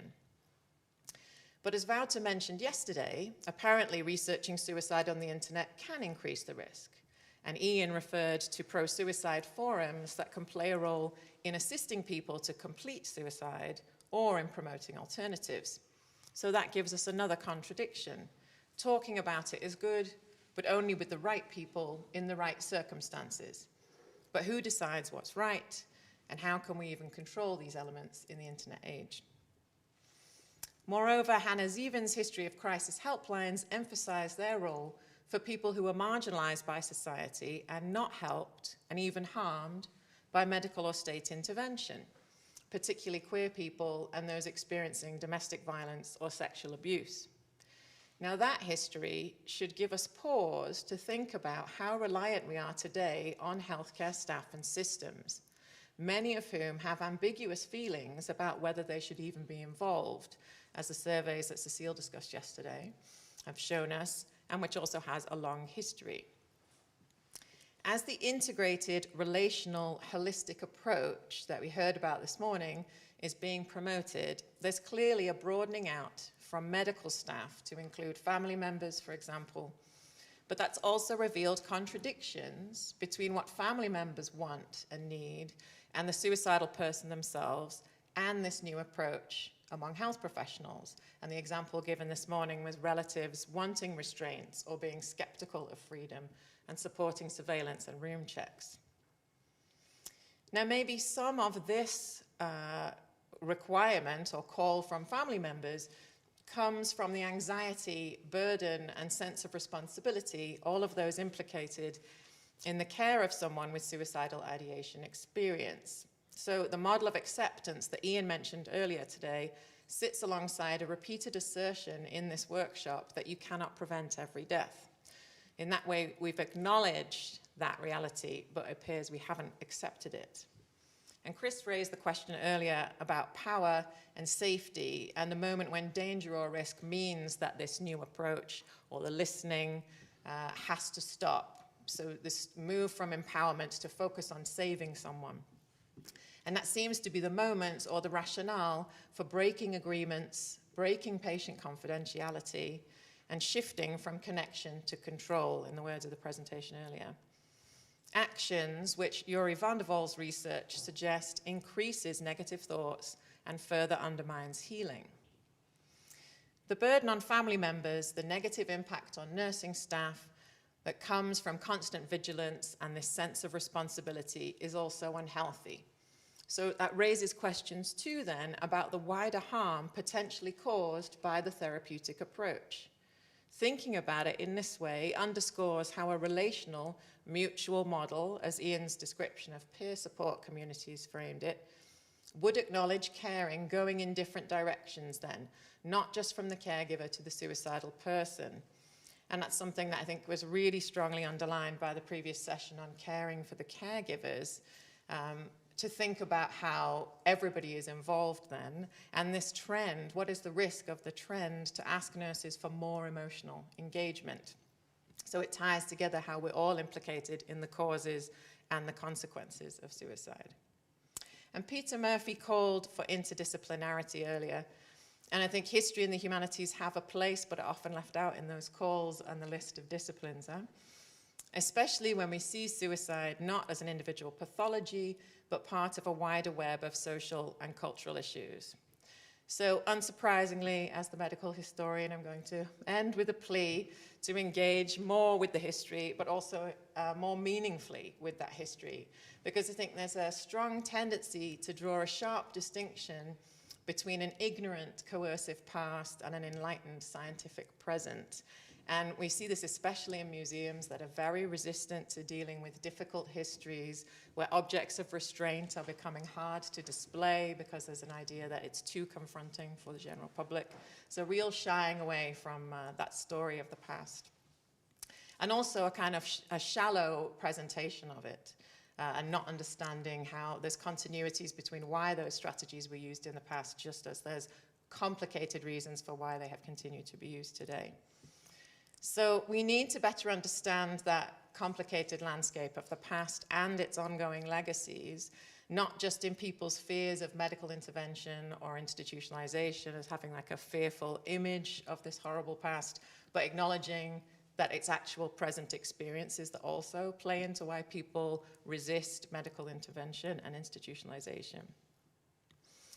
And how difficult it is to acknowledge within the medical profession that many elements, systemic elements, endure from that past, instead of assuming, as we often do, that medicalization was problematically used in the past, but it is the right response and it's constantly being improved. So I think we have to move away from that kind of simplistic narrative. And as Sarah pointed out yesterday, we need to go further than documents and accounts of physicians to examine the material culture. And I really think part of the value of that is that they're so much more open-ended and so difficult to interpret that they actually really open up ways of understanding the relationships between patients and practitioners, precisely because their meanings shift as they're used and adapted. They're very unstable sources. But as we've heard, so are our statistics, so are all of our other documents, and we can learn a lot from how historians can show ways to open up methodologically how to interpret that source material to better understand the stories contained within them. And I also think history is a very valuable tool of reflection, precisely because it's so far removed sometimes from the present moment that it might be easier to reflect on what happened at that moment and what the impact was, and you have a less of an association with personal accountability and responsibility. And yet, even though it's far away, there are clearly, as our papers have shown, there's great resonances between the past and the issues today. And so I believe that history is useful now, but only if we're willing to see it in all of its complexity and acknowledge some of the continuities that have been made really clear in our presentations throughout. Thank you.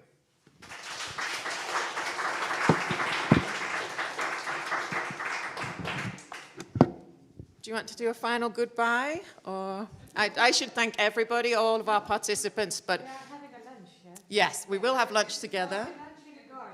We are in the outside garden. for the garden, because the room is now for another occasion. Okay. Thank you, and thank you again to Cecile for doing the bulk of the work for this big event.